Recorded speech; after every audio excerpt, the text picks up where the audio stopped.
മഹാരാജാവ് ആ മഹാദിവസത്തിൽ മഹത്തായ ഒരു വിളംബരം നടത്തി. സകലവും നിവൃത്തിയായി. It is finished. പിതാവിനും പുത്രനും പരിശുദ്ധാത്മാവിനും സ്തുതി. സർവശക്തനായ ദൈവമേ, അവിടുത്തെ സന്നിധാനത്തിലേക്ക് ഞങ്ങൾ ഇതാ ഒരുമിച്ച് അടുത്തു വരികയാണ്. ഇന്ന് വീണ്ടും വീണ്ടും ആവർത്തിച്ച് ഞങ്ങൾ വിളിച്ചു പറയുന്നു, ഇനി എൻ്റെ ജീവിതം അങ്ങേക്കായി, ഇനിയുള്ള നാളുകൾ അങ്ങേക്കായി. യേശുവേ, എൻ്റെ നാഥനെ, എൻ്റെ കർത്തനെ, അങ്ങേ പോലെ സ്നേഹിപ്പാൻ യോഗ്യനായിട്ട് ആരുമില്ല. അങ്ങ് ഞങ്ങളെ സ്നേഹിച്ച പോലെ ആരും ഞങ്ങളെ സ്നേഹിച്ചിട്ടില്ല. മഹാകൃപയ്ക്കും വലിയ ദയയ്ക്കുമായി ഞങ്ങൾ നന്ദി പറയുന്നു.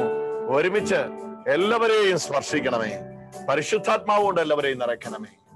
കരങ്ങൾ ഉയർത്തിക്കൊണ്ട് ഏക മനസ്സോടെ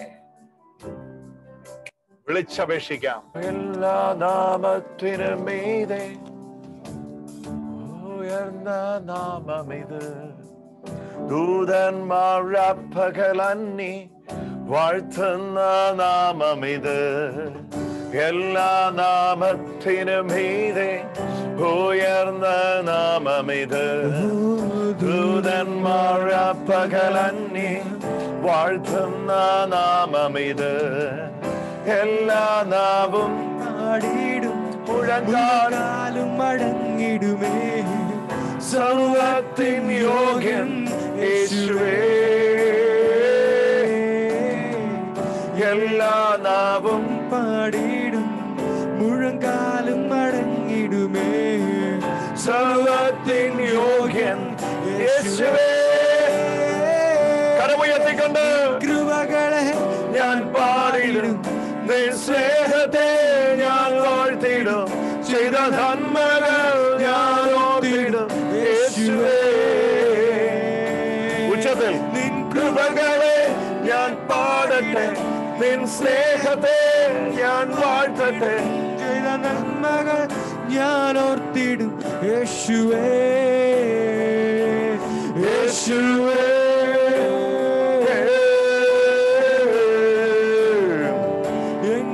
യേശുവേ.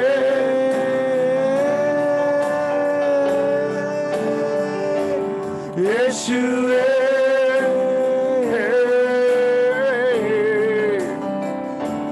യേശുവേ.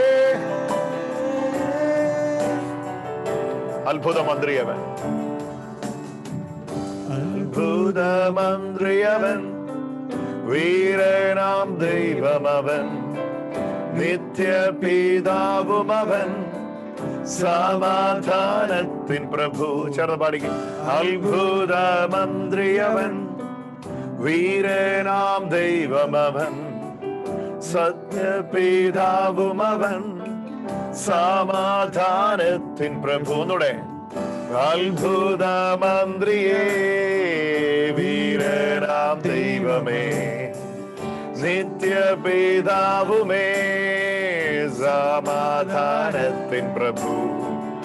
അത്ഭുതമന്ത്രിയേ, വീരനാം ദൈവമേ, നിത്യപിതാവുമേ, സമാധാനത്തിൻ പ്രഭു.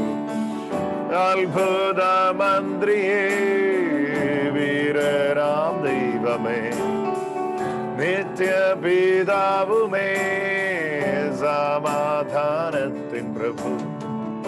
ആരാധിപ്പാൻ യോഗ്യൻ, ആശ്രയിപ്പാൻ യോഗ്യൻ, സർവത്തിൻ യോഗ്യൻ യേശുവേ.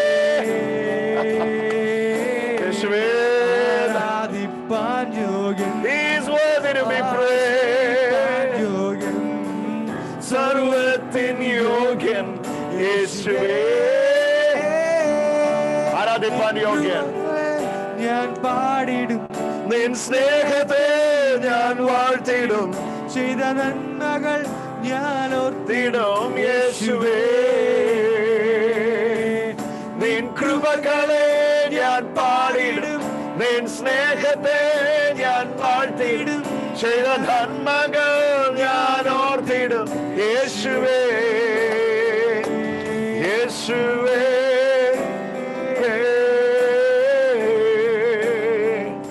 എന്റെ യേശുവേ.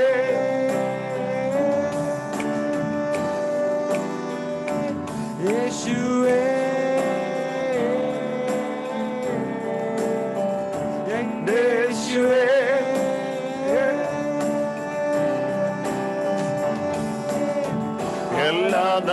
നാമത്തിനും മീതെ ഉയർന്ന നാമമിത്.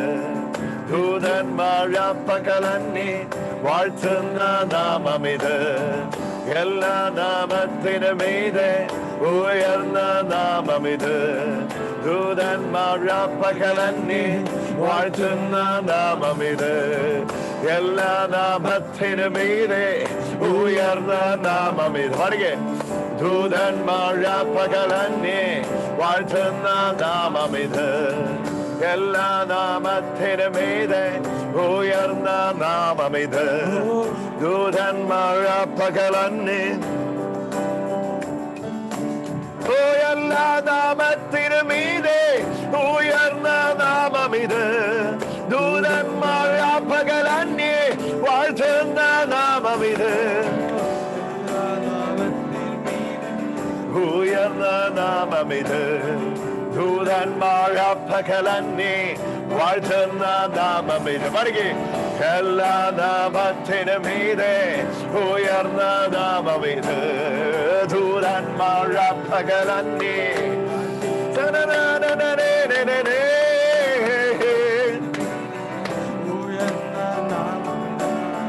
ദൂതന്മാർ പകലന്നെ വാഴ്ത്തുന്ന നാമമിത്.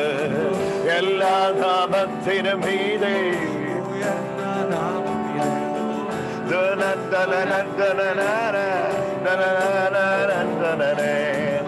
എല്ലാ നാവും ഉയർന്ന നാമമിത്.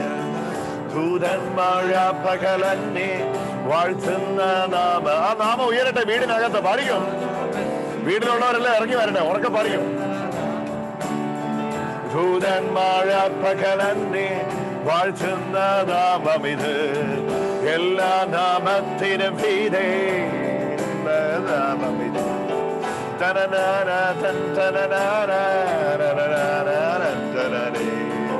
എല്ലാ നാവും മുഴങ്കാലും മടങ്ങിടുമേ.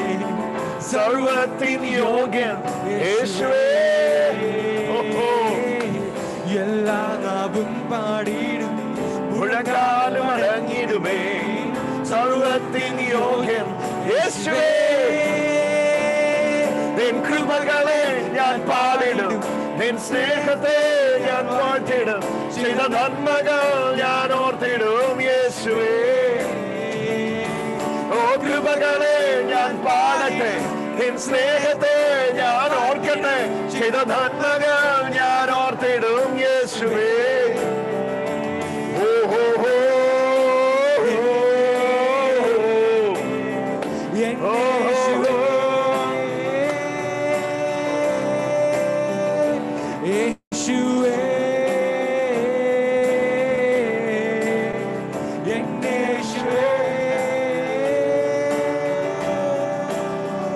അത്ഭുത മന്ത്രിയെ വീരനാം ദൈവമേ നിത്യപിതാവുമേ സമാധാനത്തിൻ പ്രഭു. പഠിക്കേ.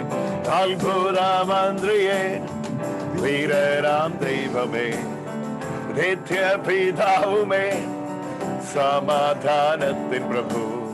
അത്ഭുത മന്ത്രിയെ വീരനാം ദൈവമേ നിത്യപിതാവുമേ സമാധാനത്തിൻ പ്രഭു.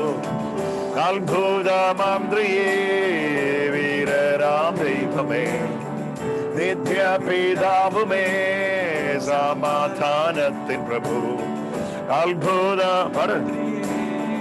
വീരനാം ദൈവമേ നിത്യപിതാവുമേ സമാധാനത്തിൻ പ്രഭു. അത്ഭുത മന്ത്രിയെ വീരനാം ദൈവമേ നിത്യപിതാവുമേ സമാധാനത്തിൻ പ്രഭു.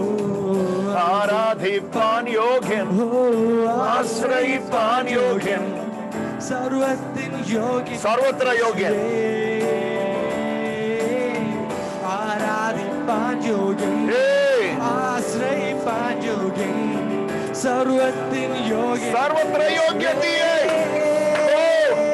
കൃപകളെ ഞാൻ പാടിടും. നിൻ സ്നേഹത്തെ ഞാൻ വാഴ്ത്തിടും. ചെയ്ത നന്മകൾ ഞാൻ ഓർത്തിടും യേശുവേ. നിൻ കൃപകളെ ഞാൻ പാടി നന്മകൾ ഞാൻ ഓർത്തിടും യേശുവേ. താനാനേ, താനാനേ, താനാനേ. ഒരു പ്രാവശ്യം നമുക്ക് അത്ഭുത മന്ത്രിയെ ഒന്ന് വിളിച്ചേക്കാം. എന്നാ പറയുന്നു? വായ തുറന്ന് അത്ഭുത മന്ത്രിയെ ഒന്ന് വിളിച്ചേ. അത്ഭുത മന്ത്രിയേ, വീരരാം ദൈവമേ, നിത്യപിതാവുമേ, സമാധാനത്തിൻ പ്രഭു. അത്ഭുത മന്ത്രിയേ, വീരരാം ദൈവമേ, നിത്യപിതാവുമേ, സമാധാനത്തിൻ പ്രഭു. ആരാധിപ്പാൻ യോഗ്യൻ, ആശ്രയിപ്പാൻ യോഗ്യൻ, You are worthy. സർവ്വത്തിൻ യോഗ്യൻ, സർവത്തിന് യോഗ്യനായ യേശുവേ ആരാധന. പിതാവേ അങ്ങയെ സ്തുതിക്കുന്നു. ആരാധിപ്പാൻ യോഗ്യൻ, പരിശുദ്ധാത്മാവുമായുള്ള ഐക്യത്തിൽ ആശ്രയിപ്പാൻ യോഗ്യൻ, പിതൃപുത്ര പരിശുദ്ധാത്മാവാം ത്രിയേക ദൈവം. യേശുവേ, നിൻ കൃപകളെ ഞാൻ പാടിടും, നിൻ സ്നേഹത്തെ ഞാൻ വാഴ്ത്തിടും, ചെയ്ത നന്മകൾ എന്റെ രാജാവേ. ഞാൻ ഓർത്തിടും, ഓ. യേശുവേ. നിൻ കൃപകളെ ഞാൻ പാടിടും, നിൻ സ്നേഹത്തെ ഞാൻ വാഴ്ത്തിടും, ചെയ്ത നന്മകൾ ഞാൻ ഓർത്തിടും, യേശുവേ. ലാ ലാ ലാ ലാ ലാ. എന്റെ യേശുവേ, യേശുവേ, എന്റെ യേശുവേ, യേശുവേ, എന്റെ യേശുവേ.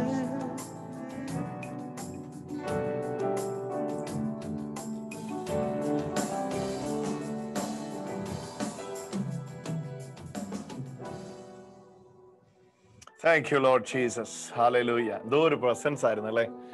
നമ്മുടെ വീടുകളെല്ലാം കർത്താവ് ആ അഭിഷേകത്താൽ നിറയ്ക്കുന്നതിനായിട്ട് നമുക്ക് ഈശോയ്ക്ക് നന്ദി പറയാം. ഇന്നലെ നമ്മൾ ചിന്തിച്ച ആ വചനഭാഗം വീണ്ടും നമ്മൾ തുടർമാനമായിട്ട് കേൾക്കാൻ പോവുകയാണ്. ഇന്നലെയും ഇന്നും മറ്റന്നാളും ഒക്കെ ആയിട്ട് കണ്ടിന്യൂസ് ആയിട്ട് പഠിച്ചാലും തീരാത്ത വലിയ രഹസ്യങ്ങളാണ്. വിശുദ്ധ മത്തായി സുവിശേഷം 11-ാമത്തെ അധ്യായം.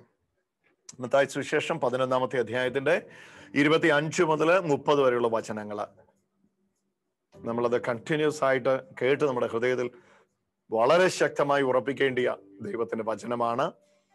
25 മുതൽ ഞാൻ വായിക്കുകയാണ്. യേശു ഉദ്ഘോഷിച്ചു, സ്വർഗത്തിലും ഭൂമിയിലും സ്വർഗത്തിന്റെയും ഭൂമിയുടെയും നാഥനായ പിതാവേ, നീ ഈ കാര്യങ്ങൾ ബുദ്ധിമാന്മാരിലും വിവേകികളിൽ നിന്നും മറച്ച് ശിശുക്കൾക്ക് വെളിപ്പെടുത്തിയതിനാൽ ഞാൻ നിന്നെ സ്തുതിക്കുന്നു. അതേ പിതാവേ, ഇപ്രകാരമായിരുന്നു നിന്റെ തിരുവുള്ളം.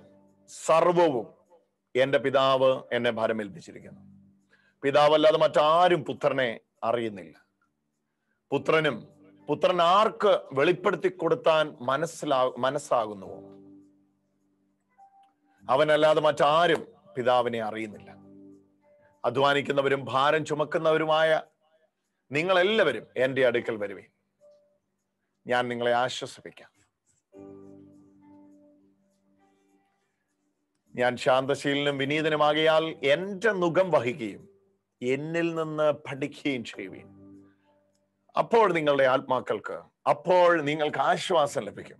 എന്തെന്നാൽ എൻ്റെ നുകം വഹിക്കാൻ എളുപ്പമുള്ളതും ചുമട് ഭാരം കുറഞ്ഞതുമാണ്. നമ്മൾ തുടർമാനമായിട്ട് ഈ ചിന്തിച്ചുകൊണ്ടിരിക്കുകയാണല്ലോ. ഇന്നലെ ആ പ്രഭാഷണം എത്രത്തോളം ഡെപ്തിലേക്ക് ഇന്നലെ ഡോക്ടർ നയിച്ചുകൊണ്ട് പോയി. വീണ്ടും നമ്മൾ ഇതിലെ റിഫ്ലക്ഷൻസ് കൂടുതലായിട്ട് എടുക്കുകയാണ്. നോക്കൂ, ഇത് ഈശോ പറയുന്ന ഒരു കോണ്ടെക്സ്റ്റ് ഞങ്ങൾ ഇന്നത് നിങ്ങളെല്ലാവരും വരുന്നതിന് മുമ്പ് സൂമിൽ അത് ഡിസ്കസ് ചെയ്യുമായിരുന്നു. വേറെ ഒന്നുമല്ല, ഈശോ ഇത് പറയുന്ന ഒരു കോണ്ടെക്സ്റ്റ്, ഇതേ കോണ്ടെക്സ്റ്റ് ആണ് ലൂക്കോസ് വിശേഷം 10-ാം അധ്യായത്തിലും ഉള്ളത്. യേശുവിന് ശിഷ്യവൃന്ദങ്ങൾ പല സെക്റ്റായിട്ടുണ്ടായിരുന്നു. ഒന്ന്, ഇന്നർ സർക്കിളിൽ യേശുവിന് പത്രോസ്, യാക്കോബ്, യോഹന്നാൻ എന്നടങ്ങുന്ന ഒരു 3 പേരുടെ ഒരു കോർ ഗ്രൂപ്പ് ഉണ്ടായിരുന്നു. ഓക്കെ, അതിന് പുറത്തെ യേശുവിന് 12 പേരുടെ ഒരു ശിഷ്യ സമ്പത്ത് ഉണ്ടായിരുന്നു.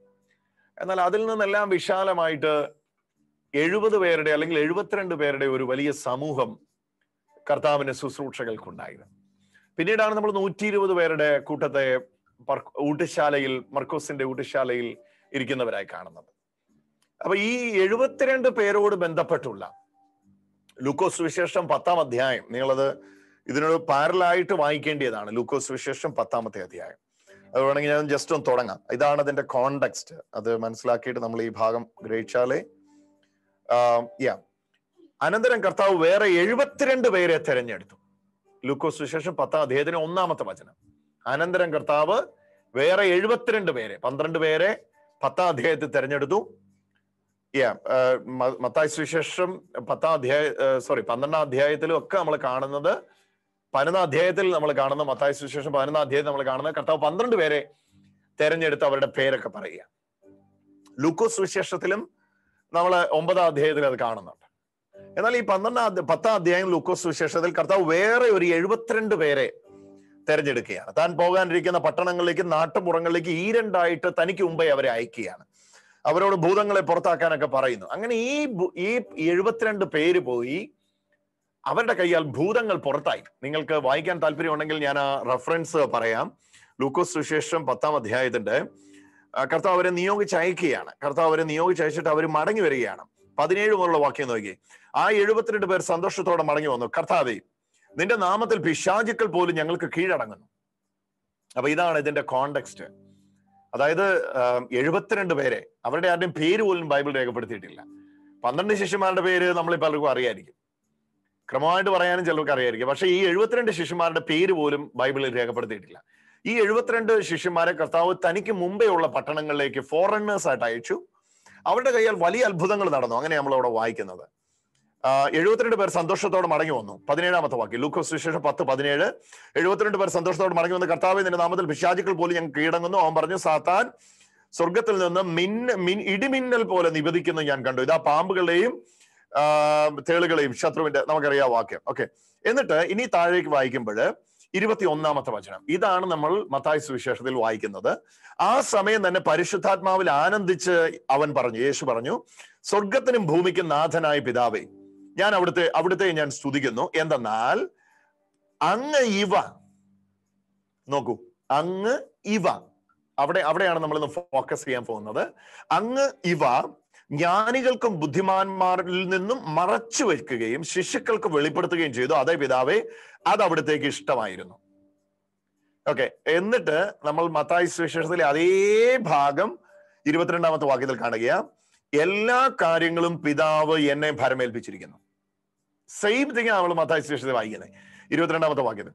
എല്ലാ കാര്യങ്ങളും പിതാവ് എന്നെ ഭരമേൽപ്പിച്ചിരിക്കുന്നു. പുത്രൻ ആരെന്ന് പിതാവ് അല്ലാതെ ആരും ഗ്രഹിക്കുന്നില്ല. പിതാവ് ആരെന്ന് പുത്രനും, പുത്രൻ ആർക്ക് വെളിപ്പെടുത്തി കൊടുക്കുന്നോ അവനല്ലാതെ മറ്റാരും ഗ്രഹിക്കുന്നില്ല. പിന്നെ അവൻ നേരെ തിരിഞ്ഞ് ശിഷ്യന്മാരോട് പറഞ്ഞു, അവരോട് മാത്രമായി പറഞ്ഞു, നിങ്ങൾ കാണുന്നവ കാണുന്ന കണ്ണുകൾ ഭാഗ്യമുള്ളവ. എന്തെന്നാൽ ഏറിയ രാജാക്കന്മാരും പ്രവാചകന്മാരും നിങ്ങൾ കാണാൻ ആഗ്രഹിച്ചു, എങ്കിലും കണ്ടില്ല. നിങ്ങൾ കേൾക്കാൻ ആഗ്രഹിച്ചു, കേട്ടു, എങ്കിലും കേട്ടില്ല. ഓക്കെ, ഇതാണ് അതിന്റെ കോണ്ടെക്സ്റ്റ്. ഇനി നമ്മൾ മത്തായി സുവിശേഷത്തിലേക്ക് വരികയാണ്. Look at the scripture again. Mathai സുവിശേഷം 11-ാമത്തെ അധ്യായം. 11-ാമത്തെ അധ്യായത്തിൽ നമ്മൾ അവസാനം വരുമ്പോൾ കർത്താവ് പറയുന്ന ഈ ഭാഗം, ഇതേ ഭാഗം, അതായത് 27 മുതലുള്ള വാക്യം, അതേ പിതാവേ, ഇപ്രകാരമായിരിക്കുന്നു നിന്റെ തിരുവുള്ളം. ഇത് തന്നെയാണ് ലൂക്കോസ് സുവിശേഷം നമ്മൾ വായിച്ചത്. അപ്പൊ നമുക്ക് ആ കോണ്ടെക്സ്റ്റ് പിടികിട്ടി. ഏതാണ് കോണ്ടെക്സ്റ്റ്? 72 പേരെ കർത്താവ് തനിക്ക് മുമ്പേ പട്ടണങ്ങളിലേക്ക് അയക്കുന്നു. അവരോട് പറയുന്നു, നിങ്ങളുടെ നാമത്തിൽ ഭൂതങ്ങളെ പുറത്താക്കും, രോഗികളെ സൗഖ്യമാക്കും. അവർ പോയി അവരുടെ കയ്യാൽ അത്ഭുതങ്ങളും അടയാളങ്ങളും നടന്നു. അത്ഭുതങ്ങളും അടയാളങ്ങളും നടന്നു എന്ന റിസൾട്ട് കേട്ട ശേഷം പരിശുദ്ധാത്മാവിൽ യേശു ആനന്ദിച്ച് പറയുന്ന ഭാഗമാണ് മത്തായി സുവിശേഷത്തിന്റെ 11-ാം അധ്യായത്തിന്റെ 25 മുതലുള്ള ഭാഗം. പക്ഷെ മത്തായി സുവിശേഷത്തിൽ ഒരു വലിയ മാർമിക രഹസ്യവും കൂടി അതോട് ചേർത്ത് വെച്ചിരിക്കുകയാണ്. എന്തുകൊണ്ട് നിങ്ങൾ പോയപ്പോൾ ഭൂതങ്ങൾ പുറത്തായി? എന്തുകൊണ്ട് നിങ്ങൾ കൽപ്പിച്ചപ്പോൾ രോഗികൾ സൗഖ്യമായി? എന്തുകൊണ്ട് നിങ്ങൾക്ക് എനിക്കെതിരെയുള്ള പട്ടണങ്ങളിൽ പോയി എനിക്ക് മുമ്പായി അത്ഭുതങ്ങൾ ചെയ്യാൻ കഴിഞ്ഞു? അപ്പൊ ഇതിന്റെ ബാക്ക്ഡ്രോപ്പിൽ നിങ്ങൾക്കറിയാം, ലൂക്കോസ് സുവിശേഷത്തിലും മത്തായി സുവിശേഷത്തിലും തൊട്ടു പുറകിലത്തെ അധ്യായത്തിൽ ശിഷ്യന്മാർ ഭൂതത്തെ പുറത്താക്കാൻ നോക്കിയിട്ട് അവർക്ക് കഴിഞ്ഞില്ല. അപ്പോഴാണ് ഈ 72 പേര് പോയി ഭൂതങ്ങളെ പുറത്താക്കുകയും രോഗികളെ സൗഖ്യമാക്കുകയും ചെയ്യുന്നത്. അപ്പൊ ഈ ബാക്ക്ഡ്രോപ്പിൽ നിന്നുകൊണ്ട് നമ്മൾ ഇത് വായിക്കാൻ വേണ്ടി പോവുകയാണ്. യേശു ഉദ്ഘോഷിച്ചു, സ്വർഗത്തിന്റെയും ഭൂമിയുടെയും നാഥനായ പിതാവ്. ഞാൻ വായിക്കുന്നത് മത്തായി സുവിശേഷം 11 അധ്യായത്തിന്റെ 25 മുതലുള്ള വാക്യങ്ങൾ. ഇനി ഞാനിത് വീണ്ടും സ്ക്രീൻ ഷെയർ ചെയ്യാം, കാരണം നിങ്ങളത് എല്ലാവരും അത് വായിക്കുമ്പോൾ ഗ്രഹിക്കണം. കാരണം ഇവിടെയാണ് ആ രഹസ്യം കിടക്കുന്നത്. അത് നമ്മൾ മനസ്സിലാക്കിയിട്ട് നമ്മൾ ഈ വചനത്തെ ആഴമായിട്ട് ഗ്രഹിക്കേണ്ടതുണ്ട്. നോക്കൂ, യേശു ഉദ്ഘോഷിച്ചു, സ്വർഗത്തിനും ഭൂമിയുടെയും നാഥനായ പിതാവേ. ഓക്കെ, എന്നിട്ട് ഇനി ഇവിടെ മുതൽ നമ്മൾ വരികയാണ്. സ്വർഗത്തിനും ഭൂമിയുടെയും നാഥനായ പിതാവേ, നീ ഈ കാര്യങ്ങൾ ബുദ്ധിമാന്മാരിലും വിവേകികളിലും മറച്ച് ശിശുക്കൾക്ക് വെളിപ്പെടുത്തിയതിനാൽ ഞാൻ അങ്ങേ സ്തുതിക്കുന്നു. അപ്പൊ എന്തോ ഒരു കാര്യം, ഇങ്ങോട്ട് നോക്കൂ. എന്തോ ഒരു കാര്യം ആർക്കും മറച്ചു, വേറൊരു കൂട്ടർക്ക് വെളിപ്പെടുത്തി. ആർക്കാ മറച്ചത്? ബുദ്ധിമാന്മാർക്കും വിവേകികൾക്കും നിന്നും മറച്ചിട്ട് ശിശുക്കൾക്ക് വെളിപ്പെടുത്തിയതിനാൽ ഞാൻ നിന്നെ സ്തുതിക്കുന്നു. എന്താണ് ബുദ്ധിമാന്മാർക്കും വിവേകികൾക്കും മറച്ചിട്ട് ശിശുക്കൾക്ക് വെളിപ്പെടുത്തിയത്? പിതാവായ ദൈവത്തെ പുത്രനായ യേശു സ്തുതിക്കുകയാണ്. ഞാൻ നിന്നെ സ്തുതിക്കുന്നു എന്ന് പറഞ്ഞ് പിതാവായ ദൈവത്തെ പുത്രനായ യേശു സ്തുതിക്കുകയാണ്. അപ്പം എന്തോ ഒരു കാര്യം മറച്ചു വെച്ചു. ആ മറച്ചിട്ട് ഇവർക്ക് വെളിപ്പെടുത്തി കൊടുത്തു. അല്ലെങ്കിൽ ലൂക്കോസ് സുവിശേഷം നമ്മൾ കണ്ടു, നിങ്ങൾ കാണുന്ന കണ്ണ് ഭാഗ്യമുള്ളവ, നിങ്ങൾ കേൾക്കുന്ന ചെവി ഭാഗ്യമുള്ളവ. ഏറിയ പ്രവാചകന്മാരും രാജാക്കന്മാരും വിവേകികളും ഒക്കെ ഇത് കാണാൻ ആഗ്രഹിച്ചു, പക്ഷെ അവർക്ക് കാണാൻ പറ്റിയില്ല. അപ്പൊ രാജാക്കന്മാർക്കും വിവേകികൾക്കും ജ്ഞാനികൾക്കും മറച്ചു വെച്ചത്, അവർക്ക് കാണാൻ കഴിയാതെ പോയത് ഇവർക്ക് കാണാൻ പറ്റിയ അതെന്താണ്? സ്പീഡാണോ? അതെന്താണ്? അതാ ഇവിടെ പറയുന്നത്. ആ കാര്യം എന്താണ്? ആ കാര്യമാണ് 26 പോലെ. അതേ പിതാവേ, ഇപ്രകാരമായിരുന്നു നിന്റെ തിരുവുള്ളം.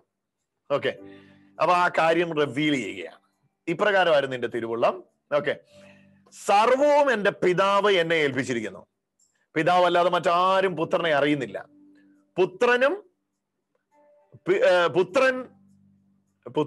പുത്രൻ ആർക്കും വെളിപ്പെടുത്തി കൊടുക്കാൻ മനസ്സായിരിക്കുന്നോ അവനല്ലാതെ ആരും പിതാവിനെ അറിയുന്നില്ല. സോ നമ്മെ ശരിക്കും ചിന്തിപ്പിക്കുന്ന ഒരു ചിന്ത ഈശോ പറയുകയാണ്. പിതാവിനെ ആരറിയണമെന്ന് പുത്രൻ തീരുമാനിക്കുന്നു, പുത്രനെ ആരറിയണമെന്ന് പിതാവ് തീരുമാനിക്കുന്നു. അതാണ് ഈ വാക്യത്തിന്റെ ആകത്തുക. ഇനി നിങ്ങൾക്ക് ഞാൻ പറഞ്ഞ വാക്ക് വിട്ടിട്ട് ഇത് വായിച്ചു നോക്കണമെങ്കിൽ ഒന്നുകൂടെ വായിച്ചു നോക്കാം. ഒന്നുകൂടെ നോക്കിയോ. അതേ പിതാവ് ഇപ്രകാരമായിരുന്നു എനിക്ക് തരുള്ളൂ, സർവവും എന്റെ പിതാവ് എന്നെ ഏൽപ്പിച്ചിരിക്കുന്നു. പിതാവല്ലാതെ മറ്റാരും പുത്രനെ അറിയുന്നില്ല. പുത്രൻ ആർക്ക് വെളിപ്പെടുത്തി കൊടുക്കാൻ മനസ്സായിരിക്കുന്നു അവനല്ലാതെ മറ്റാരും പിതാവിനെ അറിയുന്നില്ല. അപ്പൊ പിതാവല്ലാതെ ആരും പുത്രനെ അറിയുന്നില്ല. പുത്രൻ ആർക്ക് വെളിപ്പെടുത്തി കൊടുക്കാൻ ആഗ്രഹിക്കുന്നോ അവര് മാത്രമേ പിതാവിനെ അറിയുന്നുള്ളൂ. ഓക്കെ, ഒന്നുകൂടെ ശ്രദ്ധിച്ചു കേൾക്കുക. കാരണം ഇത് ഇച്ചിരി ഒരു ട്വിസ്റ്റ് ഈ വാക്യത്തിനകത്ത് കിടപ്പുണ്ട്. അത് കുറച്ച് താഴോട്ട് വരുമ്പോൾ നിങ്ങൾക്ക് മനസ്സിലാവും. പക്ഷെ ഇത് സൂം ഫാമിലി സ്ഥിരമായിട്ട് ഇത് കേൾക്കുന്നവരായോണ്ടാണ് ഞാൻ ഒത്തിരി മുഖവര കൂടാതെ അങ്ങോട്ട് ഇതിലേക്ക് കയറി പോകുന്നത്. ശ്രദ്ധിച്ചു കേട്ടോ. സർവ്വം എന്റെ പിതാവ് എന്നെ ഭരമേൽപ്പിച്ചിരിക്കുന്നു. അതാദ്യം മനസ്സിലാക്കുക. പിതാവ് മുഴുവൻ കാര്യവും പുത്രനെ ഭരമേൽപ്പിച്ചിരിക്കുന്നു. അപ്പം ആർക്കാണോ ഭരമേൽപ്പിച്ചിരിക്കുന്നത് അയാളാ തീരുമാനിക്കുന്നത്. അയാളെന്നുള്ള പദം ഒന്നും പൂർണ്ണാർത്ഥത്തിൽ ഉൾക്കൊള്ളണ്ട കേട്ടോ. അദ്ദേഹമാണ് തീരുമാനിക്കുന്നത് ആരെ ഇത് അറിയിക്കണം, ആർക്കിത് പറഞ്ഞു കൊടുക്കണം. ആരുടെ കയ്യിലാണോ ഭരമേൽപ്പിച്ചിരിക്കുന്നത് അദ്ദേഹം തീരുമാനിക്കുന്നത് ആർക്കിത് പറഞ്ഞു കൊടുക്കണം, ആർക്കിത് പറഞ്ഞു കൊടുക്കാതിരിക്കണം, ആർക്കിത് വെളിപ്പെടുത്തണം, ആർക്കിത് വെളിപ്പെടുത്താതിരിക്കണം. അതാ ഇവിടെ പറയുന്നത്. അപ്പൊ ആരെ പിതാവ് ഭരമേൽപ്പിച്ചിരിക്കുന്നു? പുത്രനെ പിതാവ് ഭരമേൽപ്പിച്ചിരിക്കുന്നു. ഹി ഹാസ് എൻട്രസ് എവ്രിതിങ്, അല്ലെ? പിതാവ് പുത്രനെ എല്ലാം ഭരമേൽപ്പിച്ചിരിക്കുന്നു. എന്നിട്ട് പറയാ, പിതാവ് അല്ലാതെ മറ്റാരും പുത്രനെ അറിയുന്നില്ല. അപ്പം പിതാവ് നോക്കി, സർവ്വവും എന്റെ പിതാവ് എന്നെ ഭരമേൽപ്പിച്ചിരിക്കുന്നു. അടുത്ത പറയാ, പിതാവ് അല്ലാതെ ആരും പുത്രനെ അറിയുന്നില്ല. പുത്രനെ അറിയുന്നത് പിതാവാണ്. പിതാവ് പുത്രനെ മുഴുവൻ ഭരമേൽപ്പിച്ചിരിക്കുന്നു. അപ്പൊ ഇത് ശരിക്കും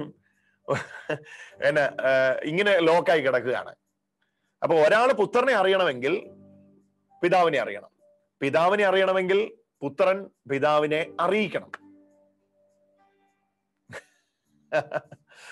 ഒന്നുകൂടെ സർവ്വം എന്റെ പിതാവ് എന്നെ ഭരമേൽപ്പിച്ചിരിക്കുന്നു. ഓക്കെ, പിതാവിനെ അല്ലാതെ മറ്റാരും പുത്രനെ അറിയുന്നില്ല.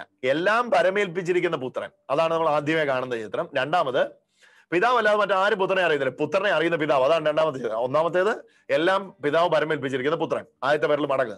എല്ലാം പിതാവ് ഭരമേൽപ്പിച്ചിരിക്കുന്ന പുത്രൻ. ആദ്യത്തെ പേരിൽ മടക്ക്.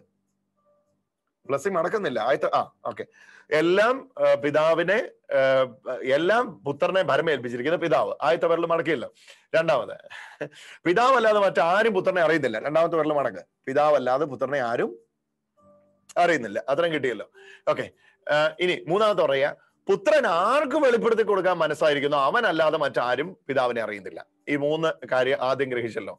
പുത്രൻ ആർക്കാണോ വെളിപ്പെടുത്തി, എല്ലാം ആദ്യത്തെ എന്തായിരുന്നു? എല്ലാം പുത്രനെ ഭരമേൽപ്പിച്ചിരിക്കുന്നു. 2, പുത്രനല്ലാതെ ആർക്കും പിതാവിനെ അറിയത്തില്ല. 3, പിതാവിനെ പുത്രൻ ആർക്കെങ്കിലും വെളിപ്പെടുത്തി കൊടുത്താൽ മാത്രമേ പുത്രനെ മനസ്സിലാവുള്ളൂ. അപ്പം നമുക്ക് എത്തിച്ചേരാൻ പറ്റുന്ന ആ 3 പേരിൽ നിവർത്തോ ഇനി, കേട്ടോ. ഓക്കെ. എത്തിച്ചേരാൻ പറ്റുന്ന ഒരു ഉപസംഹാരം എന്താണ്? ഈശോയ്ക്ക് അറിയാവുന്ന, അല്ലെങ്കിൽ പുത്രനും മാത്രം അറിയാവുന്ന പിതാവിലുള്ള ഒരുപാട് രഹസ്യങ്ങളുണ്ട്. ഈശോയ്ക്ക് മാത്രം അറിയാവുന്ന പിതാവിലുള്ള ഒരുപാട് രഹസ്യങ്ങൾ. മറ്റൊരർത്ഥത്തിൽ പറഞ്ഞാൽ പിതാവിൽ ഒത്തിരി രഹസ്യങ്ങളുണ്ട്. ഓക്കെ. ആ രഹസ്യങ്ങൾ ഈശോയ്ക്ക് മാത്രമേ അറിയത്തുള്ളൂ. ഇപ്പോ അതെന്ത് ചെയ്യാണ്? ഇപ്രകാരമാണ് നിനക്ക് തിരുവുള്ളമായിരിക്കുന്നത്. അതേ പിതാവ് ഇപ്രകാരമാണ് നിനക്ക് തിരുവുള്ളമായിരിക്കുന്നത്. ഇപ്പൊ അതിനി എന്ത് ചെയ്യാൻ പോവാ? തൊട്ട് താഴേക്ക് വായിക്കാം. അവർക്ക് വെളിപ്പെടുത്തി കൊടുക്കുക, അവനല്ലാതെ ആരും അറിയുന്നില്ല. 28ാമത്തെ വാക്യം, അധ്വാനിക്കുന്നവരും ഭാരം ചുമക്കുന്നവരുമായുള്ളവരെ നിങ്ങൾ എന്റെ അടുക്കൽ വരും. അപ്പൊ ഇതെന്താണ് ഇതിന്റെ കോണ്ടെക്സ്റ്റ്? നിങ്ങൾക്കിപ്പോ ക്ലിയർ ആയിട്ട് മനസ്സിലായി കഴിഞ്ഞു. ഇവിടെ ഈ പറയുന്ന വാക്യം പറമ്പിലെ ജോലിയായിട്ടൊരു ബന്ധമില്ല. ഇവിടെ ഈ പറയുന്ന വാക്യം തൂമ്പ എടുത്ത് കിളയ്ക്കുന്നതുമായിട്ട് ഒരു ബന്ധമില്ല. പിന്നെ എന്താ ഇവിടുത്തെ വാക്യം? നോയിങ് ജീസസ് എന്നാണ്. Knowing father God through Jesus. ഈശോയിലൂടെ പിതാവിനെ അറിയുക. അതാണ് ഈ കോണ്ടെക്സ്റ്റ് സപ്പോർട്ട് ചെയ്യുന്ന വ്യാഖ്യാനം. അതാണ് എന്റെ വ്യാഖ്യാന രീതി. ഓക്കെ. ഇനി എന്താണ് ഈശോയിലൂടെ, എങ്ങനെയാണ് ഈശോയിലൂടെ പിതാവിനെ അറിയേണ്ടത്? നമുക്ക് ആ വാക്യത്തിലൂടെ തന്നെ നോക്കാം. ഓക്കെ. 28ാമത്തെ വാക്യം മുതൽ, ഓക്കെ, അതിന്റെ അവസാന ഭാഗം ഒരെണ്ണം നമ്മൾ വിട്ടുപോയിട്ടുണ്ട്. അത് ഇതാണ്, പുത്രൻ ആർക്ക് വെളിപ്പെടുത്തി കൊടുക്കാൻ മനസ്സാകുന്നുവോ അവനല്ലാതെ മറ്റാരും പിതാവിനെ അറിയുന്നില്ല. പുത്രൻ ആർക്ക് വെളിപ്പെടുത്തി കൊടുക്കാൻ മനസ്സാകുന്നോ അവരല്ലാതെ ആരും അറിയുന്നില്ല. അപ്പൊ പിതാവിനെ അറിയാനുള്ള ഏക വഴി എന്താണ്? പുത്രനിൽ നിന്ന് പഠിക്കുക, അല്ലെ പുത്രൻ വെളിപ്പെടുത്തി തരിക. ഓക്കെ. ഇനി ഇപ്പൊ കിട്ടിക്കഴിഞ്ഞു. എന്താണ് രൂക്ഷമായിട്ട് നോക്കുന്നത്? വളരെ സിമ്പിൾ ആയത്, പുത്രൻ ആർക്ക് വെളിപ്പെടുത്തി കൊടുക്കുന്നോ അവർക്ക് മാത്രമേ പിതാവിനെ അറിയാൻ കഴിയുള്ളൂ. അപ്പൊ ഈ രഹസ്യം ആരുടെ കയ്യിലാ ഉള്ളേ? പുത്രന്റെ കയ്യിലാ ഉള്ളേ. പുത്രനെ എല്ലാം ഭരമേൽപ്പിച്ചിരിക്കുന്നു. അപ്പൊ ഇനി എന്ത് ചെയ്യണം? പിതാവിനെ അറിയണമെങ്കിൽ ആരിൽ നിന്ന് പഠിക്കണം? പുത്രനിൽ നിന്ന് പഠിക്കണം. പുത്രനിൽ നിന്ന് പഠിക്കാൻ വിളിക്കുക. അതാണ് തൊട്ട് താഴത്തെ വാക്യത്തിൽ നമ്മൾ കാണുന്നത്. അധ്വാനിക്കുന്നവരും, വായിച്ചു 28 മുതലുള്ള വാക്യങ്ങൾ. അധ്വാനിക്കുന്നവരും ഭാരം ചുമക്കുന്നവരുമായ നിങ്ങളെല്ലാവരും എന്റെ അടുക്കൽ വരുവിൻ, ഞാൻ നിങ്ങളെ ആശ്വസിപ്പിക്കാം. ഞാൻ ശാന്തശീലനും വിനീത ഹൃദയനുമാകിയാൽ എന്റെ മുഖം വഹിക്കുകയും എന്നിൽ നിന്ന് പഠിക്കുകയും ചെയ്യുവിൻ. ഡോക്ടർ, ഇംഗ്ലീഷ് എങ്ങനെയാ? എന്നിൽ നിന്ന് പഠിപ്പീൻ, ലേൺ ഓഫ് മീ ആണ്. Learn from me. Learn from me അല്ലേ? ഓക്കെ. എന്നീന്ന് പഠിക്കുവീൻ. ഇപ്പൊ അതിന്റെ കംപ്ലീറ്റ് ആ രഹസ്യം നമുക്ക് മനസ്സിലായി കഴിഞ്ഞു. എന്നതാ പുത്രനിൽ നിന്ന് പഠിക്കണ്ടേ? ഇംഗ്ലീഷ് കിട്ടുമ്പോ ഒന്ന് വായിക്കണേ ഡോക്ടർ. അതെ, എന്നതാണ് പുത്രനിൽ നിന്ന് പഠിക്കണ്ടേ? അപ്പൊ പുത്രനെ ഒരു കാര്യം ഭരമേൽപ്പിച്ചിരിക്കുകയാണ്. അതെന്താണ്? പിതാവിനെ കിട്ടിയോ? ഇംഗ്ലീഷ് കിട്ടിയോ? Come to me, all who labor and have been burdened. I will refresh you. Take my yoke upon you and learn from me. Learn from me. എന്റെ അടുക്കേന്ന് പഠിക്കുകയും. അപ്പൊ ഒരു കാര്യം നമുക്ക് മേളിൽ നിന്ന് മനസ്സിലായി. എന്താണ്? പുത്രന്റെ കയ്യിൽ എന്തൊക്കെയോ ഉണ്ട്. ഓക്കെ. എന്തുണ്ട്? പിതാവിനെ സംബന്ധിച്ചുള്ള നമുക്കറിയാത്ത എന്തൊക്കെയോ രഹസ്യങ്ങൾ പുത്രനിലുണ്ട്. ഇത് പുറത്ത് ഒരിടത്തു നിന്നും പഠിക്കാനും പറ്റൂല. കാരണം പുറത്തെവിടെ ഇതില്ല. പുത്രനിൽ നിന്ന് മാത്രം പഠിക്കാൻ കഴിയുന്ന, പുത്രനെ മാത്രം ഭരമേൽപ്പിച്ചിരിക്കുന്ന എന്തൊക്കെയോ വലിയ രഹസ്യങ്ങൾ പുത്രന്റെ കയ്യിലുണ്ട്. എന്നിട്ട് പുത്രൻ പറയുകയാണ്, ഇത് ചുമ്മാ എന്താ പറയണ്ടേ, പ്രസംഗം കേൾക്കാൻ വന്ന് പഠിക്കേണ്ടിയ സംഭവം അല്ല. നുക കേൾക്കണം, കൂടെ നടന്ന് പഠിക്കണം. അതാണ്, ദാറ്റ് ഈസ് ദ മീനിങ്. അതാണ് ഇന്നലെ ഡോക്ടർ അത് വിശദീകരിച്ചും പറഞ്ഞു. അത് നല്ലൊരു എക്സ്പ്ലനേഷൻ ആയിരുന്നു. നിങ്ങൾ അത് ശ്രദ്ധിച്ചോ അറിയില്ല, ഒന്നുകൂടെ ഞാനത് വേണമെങ്കിൽ ആവർത്തിച്ച് പറയാം. വെൽ ട്രെയിൻഡ് ആയ ഒരു കാളയെയും അധികം പരിശീലിപ്പിക്കപ്പെടാത്ത ഒരു കാളയെയും കൂടെ രണ്ടിന്റെയും കഴുത്തിൽ ഇങ്ങനെ നുകം വെക്കുകയാണ്. ഇവിടെ ഈ ട്രെയിൻഡ് ആകാത്ത കാള ഞാനാണ്, എന്നാൽ പരിശീലിപ്പിക്കപ്പെട്ട കാള എന്ന് പറയുന്നത് എന്നോടൊപ്പം പിതാവിന്റെ നുകം സ്വയസമ്മതനായി വഹിക്കുന്ന പുത്രനാണ്. ഹല്ലേലൂയ. അങ്ങനെ അങ്ങനെ അങ്ങനെ ഒന്ന് ആ പിക്ചർ ഒന്ന് തുറക്കുക. അപ്പൊ ഞാൻ പഠിക്കുകയാണ്. ഏത്? കൂടെ നുകവേറ്റ് ഞാൻ ആരിൽ നിന്ന് പഠിക്കുക? പുത്രനിൽ നിന്ന് പഠിക്കുകയാണ്. എന്നിട്ട് പറയുകയാണ്, ഈ എന്റെ കൂടെ ഏറ്റിരിക്കുന്ന ആളാരാണ്? ആളുടെ പ്രത്യേകതയെ പറയുന്നത്, ആള് ഞാൻ നിങ്ങളെ ആശ്വസിപ്പിക്കും. രണ്ടാമത്തെ എങ്ങനെയൊക്കെയായിരുന്നു ആ പോയിന്റ്സ് ഡോക്ടർ? ഞാൻ നിങ്ങളെ ഞാൻ ശാന്തശീലനും, അതാ ഞാൻ ശാന്തശീലനും ഞാൻ ശാന്തശീലനും വിനീത ഹൃദയനുമാകിയാൽ എന്റെ മുഖം വഹിക്കുകയും എന്നിൽ നിന്ന് പഠിക്കുകയും ചെയ്യും, എന്നാൽ നിങ്ങൾക്ക് ആശ്വാസം ലഭിക്കും.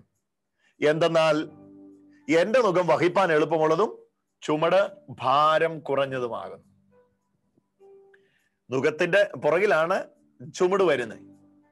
കാളയെ ഉഴുതാൻ മാത്രമല്ലല്ലോ ഈ നുകം വെക്കുന്നത്. കാള വണ്ടിക്ക് ഇതേ നുകം തന്നെയാണ് വെക്കുന്നത്. ലോഡ് വഹിക്കുന്ന ഒരു കാളയുടെ മേളിലും ഇതേ നുകം തന്നെ വെച്ചാണ് കാളയെ നടത്തുന്നത്. സോ ഉഴുതാണെങ്കിലും ലോഡ് എടുക്കുകയാണെങ്കിലും രണ്ടിടത്തും നമുക്ക് മനസ്സിലാകുകയാണ് എന്ത്? ലേണിംഗ് ഫ്രം ഹിം ആണ്. കാരണം അവിടുത്തെ കയ്യിലുണ്ട് എന്ത്? പിതാവിന്റെ രഹസ്യങ്ങൾ. ഹല്ലേലൂയ. അപ്പൊ ആ രഹസ്യത്തെ കുറിച്ചുള്ള അറിവാണ് നമ്മൾ കൂടെ നുകം വഹിക്കുമ്പോൾ നമ്മുടെ കൂടെ നുകം വഹിക്കുന്ന ആളിൽ നിന്ന്, അപ്പൊ അതങ്ങൾ ഒന്നുകൂടെ പറയാം, കൂടെ നുകം വഹിക്കുമ്പോ നമ്മോട് കൂടെ നുകം വഹിക്കുന്ന ആളിൽ നിന്ന് നമ്മൾ പഠിക്കുകയാണ്. എന്തൊക്കെ പഠിക്കുക? ശാന്തത. അപ്പൊ ഈ ശരിക്കും പറഞ്ഞു കഴിഞ്ഞാൽ ഈ കുട്ടനാട് ഭാഗങ്ങളിലൊക്കെ ഇപ്പോഴും ഈ ഉഴുതുന്ന പരിപാടികളുണ്ട്. അപ്പം ഈ പരുവപ്പെട്ട കാളയും പരുവപ്പെടാത്ത കാളയും തമ്മിൽ ഭയങ്കര വ്യത്യാസമാണ്.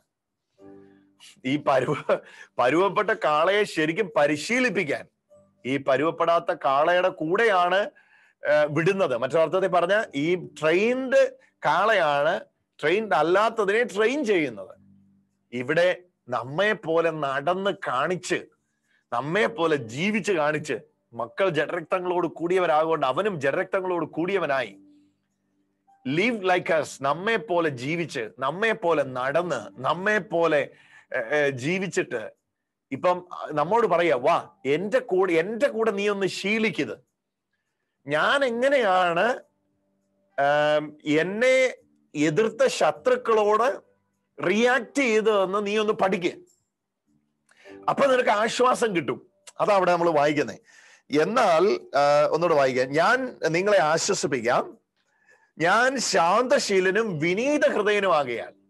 അപ്പം ഈ കർത്താവിന്റെ കൂടെ നുകം വഹിക്കുന്ന ഒരു കാര്യം വ്യക്തമാകുന്നു ഇവിടെ.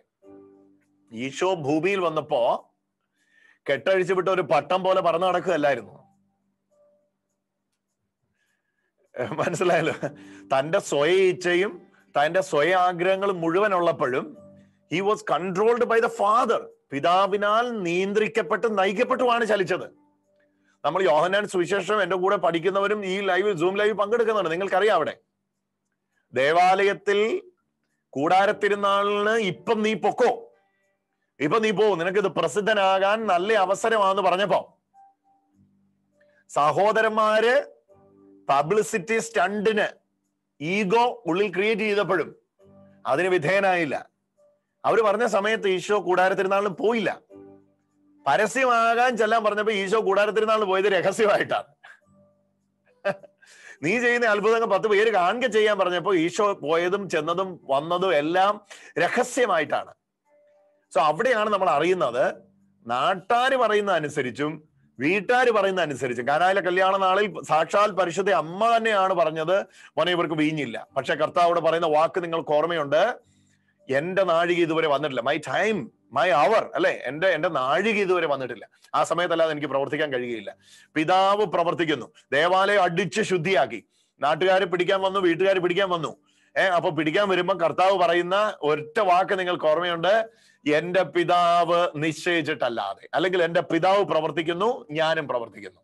കഴിഞ്ഞ ദിവസം നമ്മള് യോഹന്നാൻ സുവിശേഷം 5-ാം അധ്യായത്തിൽ, അല്ലെ 5-ാം അധ്യായത്തിലല്ലേ നമ്മുടെ പക്ഷവാത രോഗി എഴുന്നേൽപ്പിക്കുന്നത്?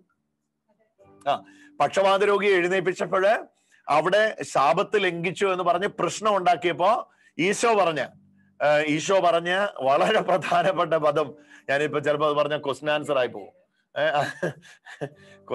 അതുകൊണ്ട് ഇവർക്ക് ചിലപ്പം ക്വസ്റ്റ്യനും ആൻസറും കിട്ടും. അതുകൊണ്ട് ഞാൻ പറയുന്നില്ല, അത് വിട്ടു. ഈശോ പറഞ്ഞ ഏറ്റവും പ്രധാനപ്പെട്ട കാര്യമാണ്, പിതാവ് ഇന്നുവരെയും പ്രവർത്തിക്കുന്നു, ഞാനും പ്രവർത്തിക്കുന്നു. അപ്പൊ ഈശോ പ്രവർത്തിച്ചത് പിതാവ് പ്രവർത്തിച്ച അതേ രീതിയിലാണ്. അതിനപ്പുറം ഇപ്പുറം ചലിച്ചിട്ടില്ല. അപ്പൊ ഇത് ശരിക്കും നുകത്തിന്റെ കീഴിലുള്ള ഒരു ജീവിതം എന്തുവാന്ന് ഇങ്ങോട്ട് നോക്ക, എന്നതാന്ന് ഈശോ നമ്മെ പഠിപ്പിക്കുകയായിരുന്നു. പിതാവിന്റെ നുഖത്തിന്റെ കീഴിൽ, ഇങ്ങോട്ട് നോക്ക്, പിതാവിന്റെ നുഖത്തിന്റെ കീഴിലുള്ള ജീവിതം എന്തുവാന്ന് ഈശോ നമ്മെ പഠിപ്പിക്കുകയായിരുന്നു. അപ്പം അവിടെ നുഖം പലപ്പോഴും ഭാരമായിട്ട് ഈശോയ്ക്ക് തോന്നിയിട്ടുണ്ട്. അതുകൊണ്ടാണ് ഈശോ പറഞ്ഞത്, കഴിവെങ്കിൽ ഈ പാനപാത്രം എങ്കിൽ നിന്ന് നീക്കണേ. അതുകൊണ്ടാണ് പിതാവിന്റെ ഹിതം നിറവേറ്റിയ പുത്രന്റെ നുഖമാണ് നമ്മുടെ മേൽ വെച്ചിരിക്കുന്നത്. അത് ഒന്നുകൂടെ പറയാം. നമ്മുടെ മേൽ വെച്ചിരിക്കുന്നത് പിതാവിന്റെ ഹിതം നിറവേറ്റിയ പുത്രന്റെ നുഖമാണ്. അതുകൊണ്ടാണ് പറയുന്നത് ഇത് ലൈറ്റാണ്, നിങ്ങൾക്ക് ഇത് വഹിക്കാൻ പറ്റൂന്ന് പറഞ്ഞു. എനിക്കത് അൺബെയറബിൾ ആയിരുന്നു. ജീസസിന് നുകം വഹിക്കാൻ പാടായിരുന്നു. ദൈവപുത്രനായിരുന്നിട്ടും കൂടെ കുരിശിൽ ദൂതന്മാർ ഇറങ്ങി വന്ന് അവനെ ശുശ്രൂഷിക്കേണ്ടി വന്നു. നിങ്ങളത് കേൾക്കുന്നത് ചിന്തിക്കുന്നു. And he was the son of God. At the same time, angels were serving them. അതെന്റെ ആവശ്യം വന്നു. കാരണം അത്രയ്ക്ക് കഴിയുമെങ്കിൽ, ജീസസിന്റെ പ്രയർ ഓർമ്മയില്ല, കഴിയുമെങ്കിൽ ഈ പാനപാത്രം എങ്കിൽ നിന്ന് നീക്കണേ. അപ്പൊ നമ്മൾ ഓർക്കുക, ഇന്ന് നമ്മൾ വഹിക്കുന്ന നുകം മൃദുവായത് അല്ലെ ലഘുവായത്. അത് വായിക്കാമോ? അത് മാത്യു 11. Oh my God. ഞാൻ നിങ്ങളെ ആശ്വസിപ്പിക്കാൻ ഞാൻ ശാന്തശീലനും വിനീത ഹൃദയനുമാകിയാൽ എന്തെന്നാൽ എന്റെ നുകം വഹിക്കാൻ എളുപ്പമുള്ളതും ചുമട് ഭാരം കുറഞ്ഞതുമാണ്.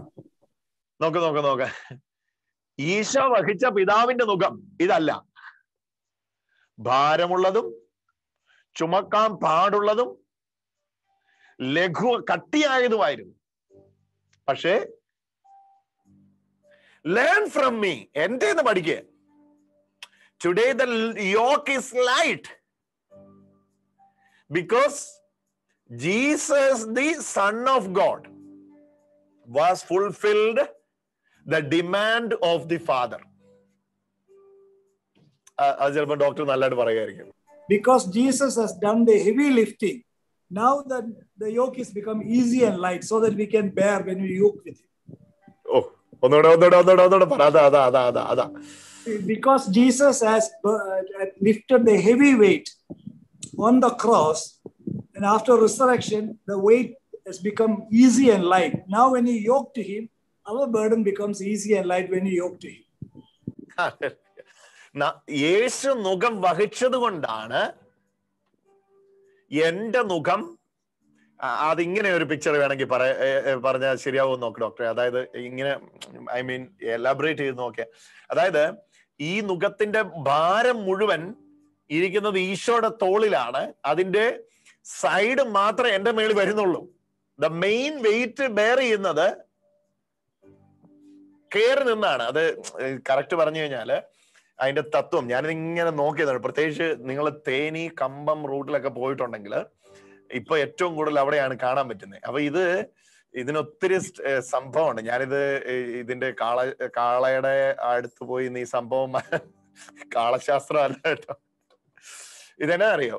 അതായത് ഇതിന് തെരഞ്ഞെടുക്കുന്ന ഈ ഓക്സ്, ഈ കാള രണ്ടും ഒരേ ഹൈറ്റിലുള്ളതായിരിക്കും. അതാണ് ഇതിന്റെ ഫസ്റ്റ് മാൻഡേറ്ററി ആയിട്ട് നോക്കുന്നത്. അതായത് സെയിം ഹൈറ്റ് ആയിരിക്കും. നോക്കി, ഇപ്പൊ ഞാൻ കൈ പിടി, സെയിം ഹൈറ്റ് ആണ്. സോ ദാറ്റ് എന്ത് വെയിറ്റ് കൊടുത്താലും 2 പേർ കൂടി ആയിരിക്കും. ഇഫ് ഇതിന് ഇച്ചിരി, ഈ കാളയ്ക്ക് ഇച്ചിരി പൊക്കം കൂടുതലും മറ്റേ ഇച്ചിരി പൊക്കം കുറവാണെങ്കിൽ വെയിറ്റ് കൂടുതൽ ഈ പൊക്കം കൂടുതലുള്ളതിന്റെ മേളിലായിരിക്കും, മറ്റേത് അതിന്റെ അകത്ത് ഇങ്ങനെ പോകുന്നേ ഉള്ളൂ. സംടൈംസ് നിങ്ങളിപ്പം ഈ തമിഴ്നാട്ടിൽ ഒത്തിരി ഉണ്ട് ഇപ്പൊ ഇത് കേട്ടോ. പ്രത്യേകിച്ച് ഞാൻ ഈ പറഞ്ഞ കമ്പം, തേനി, ബോഡി ഭാഗങ്ങളിൽ പോയാൽ നിങ്ങൾക്ക് അത് കാണാം. പ്രത്യേകിച്ച് സ്ഥിരമായിട്ട് വലിക്കുന്ന ഈ കുമളിയിൽ നിന്നൊക്കെ ഇറങ്ങി പോകുമ്പോൾ നമ്മൾ കാണാറുണ്ട്.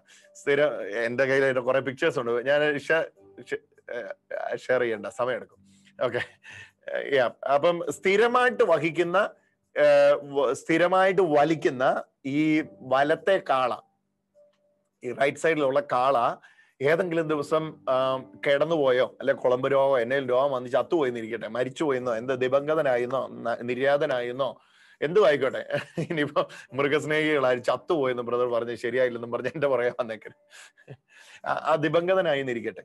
ഓക്കെ, കാള ദിബംഗതനായാൽ അടുത്ത പോസ്റ്റിലേക്ക് ഈ സെയിം ഹൈറ്റ് ഉള്ള കാളയെ കിട്ടാൻ ചില സമയങ്ങളിൽ ടൈം എടുക്കും. എന്ന് പറഞ്ഞാൽ ഈ സെയിം വലിപ്പമുള്ള കാളയെ കിട്ടാൻ വേണ്ടി സംടൈംസ് ടൈം എടുക്കും. അപ്പൊ ഈ ടൈം എടുക്കുന്ന സമയം വരെ ആ കാളക്കൂട്ടത്തിലുള്ള ഏതെങ്കിലും ഒരെണ്ണത്തെ കയറ്റിവിടും. അപ്പൊ ആ കയറ്റി വിടുമ്പോൾ നമുക്ക് നോക്കിയാൽ അറിയാം, സൈഡിൽ നോക്കിയാൽ അറിയാം, ഇപ്പുറം പൊക്കം കൂടുതലും അല്ലെങ്കിൽ ഈ പുതുതായിട്ട് വന്നതിന് പൊക്കം കൂടുതലും ആദ്യം ഉള്ളതിന് പൊക്കം കുറവായിരിക്കും. ഈ ബാലൻസിൽ കറക്റ്റ് പോകത്തില്ല. കറക്റ്റ് ഇപ്പം നോക്കിയാല് നമ്മുടെ മേൽ വെച്ചിരിക്കുന്ന നുഖത്തിൽ ഹൈറ്റ് കൂടി നമ്മുടെ ജ്യേഷ്ഠ സഹോദരൻ, എൽഡർ ബ്രദറെ, പ്രോട്ടോട്ടോക്കോസേ, നമ്മുടെ ജ്യേഷ്ഠ സഹോദരൻ ഹൈറ്റ് കൂടിയ പോർഷനിൽ നിൽക്കുകയാണ്. ഹൈറ്റ് കൂടിയ പോർഷനിൽ നിൽക്കുന്നതുകൊണ്ട് നുഖം ഉണ്ടോ എന്ന് ചോദിച്ചാൽ നമ്മുടെ മേൽ ഉണ്ട് താനും, ഇല്ലെന്ന് ചോദിച്ചാൽ ഇല്ല താനും. പക്ഷെ ഭാരം മുഴുവൻ ഉള്ളത് ആരുടെ മേലാണ്?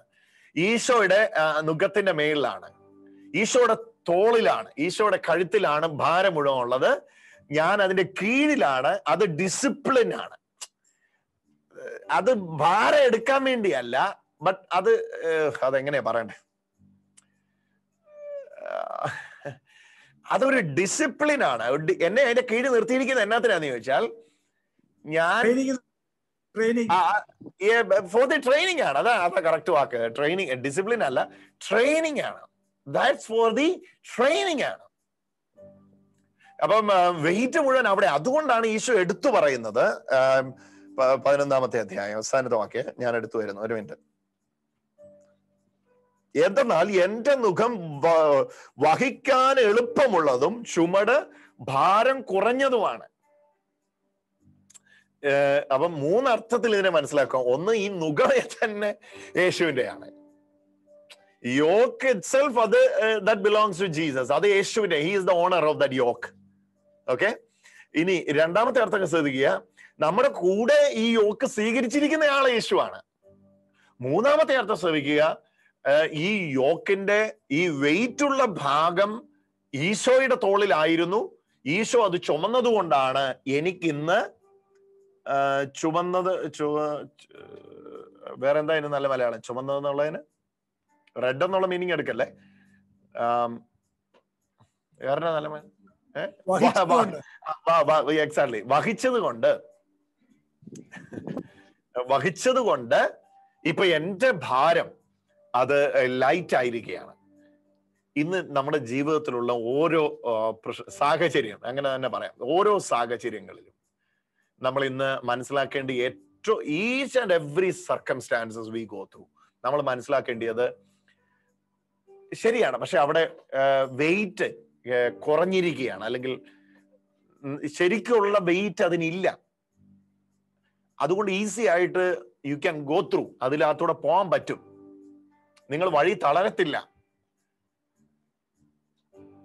കഷ്ടമില്ലെന്നല്ല, ആ കഷ്ടം എനിക്ക് കിട്ടിയത് ലൈറ്റ് ആയിട്ടാണ്. ഐ ക്യാൻ ബെയർ, എനിക്കത് വഹിക്കാൻ പറ്റും. ഫോർ എക്സാമ്പിൾ ഞാൻ പറയാം, ഇപ്പം റോമിൽ കൈസർക്ക് അഭയം ചൊല്ലി. ഓക്കെ, എനിക്ക് എപ്പോഴും ഉദാഹരണം അതാ പറയാൻ ഇഷ്ടം. റോമിൽ കൈസർക്ക് അഭയം ചൊല്ലി കള്ളന്മാരുടെ കൂട്ടത്തിൽ കപ്പലെ കൊണ്ടുവരുക. ആരെ? പൗലോസ് സ്ലീഹയെ. റോമൻ സിറ്റിസൺ ആയതുകൊണ്ട് അവിടുത്തെ ദേശാധിപതികൾക്കൊന്നും എന്ത് ചെയ്യാൻ പറ്റില്ല, ശിരച്ഛേദം ചെയ്യാനോ ഒന്നും ചെയ്യാൻ പറ്റത്തില്ല. റോമൻ നിയമമാകുന്ന ക്രൂശീകരണം ഒരു കാരണവശാലും പൗലോസിന് കൊടുക്കാൻ പറ്റില്ല, കാരണം റോമൻ സിറ്റിസൺ ആയതുകൊണ്ട്. അപ്പം റോമൻ സിറ്റിസൺ ആയതുകൊണ്ട് സീസർ മഹാരാജാവ് വിധിക്കണം. അപ്പം പ്രവശ്യകളിൽ നിന്ന്, സ്റ്റേറ്റ്സിൽ നിന്ന് കൊണ്ടുവരികയാണ്, സംസ്ഥാനങ്ങളിൽ നിന്ന് ന്യൂഡൽഹി കൊണ്ടുവരികയാണ്. എന്തിനാണ്? പ്രധാനമന്ത്രിക്കാണ് അല്ലെങ്കിൽ രാജാവിനാണ് എന്ത് ചെയ്തിരിക്കുന്നത്, അഭയം ചൊല്ലിയിരിക്കുന്നത്. So Caesar has to handle ഈ ഇഷ്യൂ ഹാൻഡിൽ ചെയ്യണം. അങ്ങനെ കൊണ്ടുവരുന്നത് കടൽ വഴി, ആദ്രായ കടൽ. ഓക്കെ, ആദ്രായ കടൽ വെച്ച് ഈ കപ്പൽ തകരുകയാണ്. കപ്പൽ തകർന്നു, എല്ലാരും നിലവിളിക്കുന്നു. ഈ മനുഷ്യൻ മാത്രം പറയുകയാണ്, എന്റെ ഉടയവനെ ഞാൻ സേവിച്ച് നിൽക്കുന്നവനായ ദൈവം എന്നോട് പറഞ്ഞിട്ടുണ്ട്, കപ്പലിനും ചരക്കിനും അല്ലാതെ ഇതിനകത്ത് ഒരാൾക്ക് പോലും ദോഷം വരികയില്ല. എല്ലാരും അതേ അവസ്ഥയിലൂടെയാണ് കടന്നു പോകുന്നത്. പക്ഷേ ഇദ്ദേഹത്തിന് എല്ലാരും കരഞ്ഞതുപോലെ കരയാൻ പറ്റുന്നില്ല, അല്ലെ കരയുന്നില്ല. നോക്കാം, സെയിം സർക്കംസ്റ്റാൻസസ് ആണ്, അവസ്ഥയെല്ലാം ഒരുപോലെ, കൂടെ ഉള്ളവരെല്ലാം നിലവിളിക്കുകയാണ്. പക്ഷെ ഈ ഒരു മനുഷ്യൻ മാത്രം വളരെ ലൈറ്റ് ആയിട്ട് കാണുന്നു. കാരണം ഇദ്ദേഹത്തിന് ഇത് കിട്ടുന്നത്, ഇനി ഞാൻ ഇങ്ങനെ ഇത് കാണിച്ചിട്ട് പറയാം, ഇദ്ദേഹത്തിന് ഇത് കിട്ടുന്നത് ലൈറ്റ് ആയിട്ടാണ്. അതുകൊണ്ടാണ് ലൈറ്റ് ആയിട്ട് ഇതിനോട് പ്രതികരിക്കുന്നത്.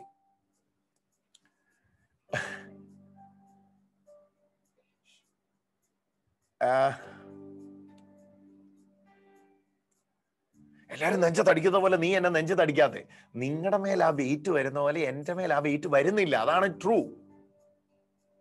ഇപ്പൊ നമ്മൾ ഇന്നിപ്പോ പറയാണ്, കർത്താവ് എന്നെ ഇതിൻ്റെ അകത്ത് രക്ഷിക്കണേ.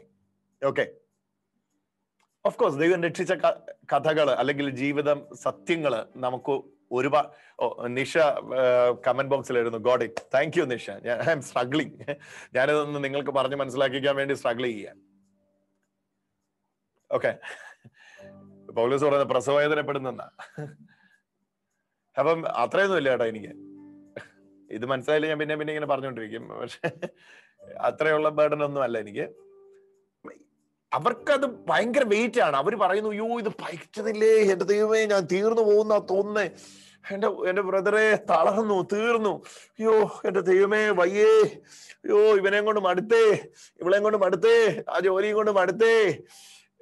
അപ്പൊ നമ്മൾ ചിന്തിക്കും, ഇതുവരെ തന്നെ ഇങ്ങനെ പറയുന്നേ, ഇങ്ങനെ മടുക്കുന്നേ. കാരണം നമ്മൾ മടുക്കുന്നില്ല. സത്യത്തിൽ അവര് മടുത്തു എന്ന് പറയുന്നത് ശരിയാണ്. അതാണ് അവര് മടുത്തു എന്ന് പറയുന്നത് ശരിയാണ്. കാരണം ആരാ ഒരാൾ അഡ്മിറ്റ് ചെയ്തിട്ട്? ബിബിൻ പറ, കാരണം എന്താണ്? ബിബിനെ അഡ്മിറ്റ് ചെയ്യും. ഞാൻ സൂമുകാർക്ക് വേണ്ടി മാത്രം സംസാരിക്കുക. സോ എനിക്ക് നിങ്ങളുടെ റെസ്പോൺസ് വേണം. ബിബിനെ എന്തുകൊണ്ട്? കാരണം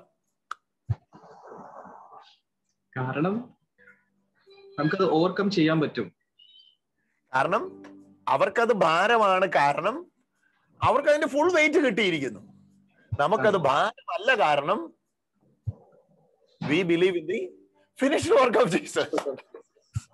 യേശു എന്റെ കൂടെ അതിനെ മെയിൻ പോർഷൻ വഹിച്ചു എന്ന് എനിക്കറിയാം. അതുകൊണ്ടാണ് എനിക്കത് ലൈറ്റ് ആയിട്ട് തോന്നുന്നത്. Hallelujah, hallelujah. Only Paul does not feel the stress of the broken ship. അവിടെ എഴുതിയതാട്ടോ. ഓക്കെ, ഞാനത് ജസ്റ്റ് വായിച്ചെന്നുള്ളൂ. നമ്മുടെ നിഷ ഇവിടെ കമന്റ് ബോക്സിൽ എഴുതിക്കൊണ്ടിരിക്കുക. അപ്പൊ ഇപ്പൊ ഒരാള് പ്രെയർ ലൈനിൽ വർക്ക് ചെയ്യുന്നവർ ഇവിടെ ഉണ്ട്. ഒരാൾ വിളിച്ച് നമ്മളോട് പറയാം, എന്റെ ബ്രദറെ എനിക്ക് സഹിക്കാൻ പറ്റുന്നില്ല. അവരോട് പറയേണ്ടത്, സഹിക്കാൻ പറ്റുന്നില്ല എന്ന് നിങ്ങൾ പറയുന്നുവെങ്കിൽ അതിന് കാരണം സഹിക്കാൻ പറ്റും. ഇല്ല, ഞാൻ ആ ഫോൺ കോൾ കേട്ട ഉടനെ എന്റെ കയ്യിൽ നിന്ന് കൺട്രോൾ പോയി. ഞാൻ എന്ത് ചെയ്തു, ബോധം കുറച്ച് സമയത്തേക്ക് ഞാൻ ജീവിച്ചിരിപ്പുണ്ടെന്ന് പോലും തോന്നിയില്ല. ഞാൻ ആകെ അങ്ങ് തളർന്നു പോയി. അപ്പൊ വെയിറ്റ് മുഴുവൻ നമ്മുടെ മേൽ. അതുകൊണ്ടാണ് അത് നമ്മളെ അങ്ങനെ ക്ഷീണിപ്പിക്കുന്നത്. ഇവിടെ നമുക്ക് ഒരു കാര്യം മനസ്സിലായി, നമ്മുടെ മേൽ ലൈറ്റാണ്. ഏത് കാര്യം വരുമ്പോഴും എല്ലാരും കേൾക്കുക. ആ ഭാരം നമ്മുടെ മേൽ വരുമ്പം അത് ലഘുവാണ്, അത് ലൈറ്റാണ്. കാരണം അതിന്റെ ഹെവി പോർഷൻ ജീസസ് ആണ് ബെയർ ചെയ്യുന്നത്. ജീസസിന്റെ കൂടെയാണ് നമ്മൾ യോക്ക് എടുക്കുന്നത്. അപ്പൊ അതുകൊണ്ട് തന്നെ it's light for you and you are learning A life from him. What life? The mysterious life. The mysterious life. പിതാവിന്റെ രഹസ്യത്തെ പുത്രൻ അറിയുന്നു. ഈ കൂടെ നടപ്പിൽ പിതാവിന്റെ രഹസ്യം പുത്രൻ നമ്മെ പഠിപ്പിക്കുന്നു. അതാണ് learn from me. When you are carrying my yoke, you will be meek. Yoke will make you meek. My yoke will make you meek. My yoke will never make you proud. Pride ആക്കിട്ട് നിങ്ങളെ മാറ്റത്തില്ല. My yoke will make you meek. മേക്കിനെക്കാട്ടി നല്ലത് my yoke will train you meek. Train you meek. സ്കൂളിൽ പഠിക്കുന്ന സമയത്ത് മാവേൽ എറിഞ്ഞ് നടക്കുമായിരുന്നു. അതുകൊണ്ടാണ് ഇതിപ്പോ ഇങ്ങനെ പറഞ്ഞു തരേണ്ടത്.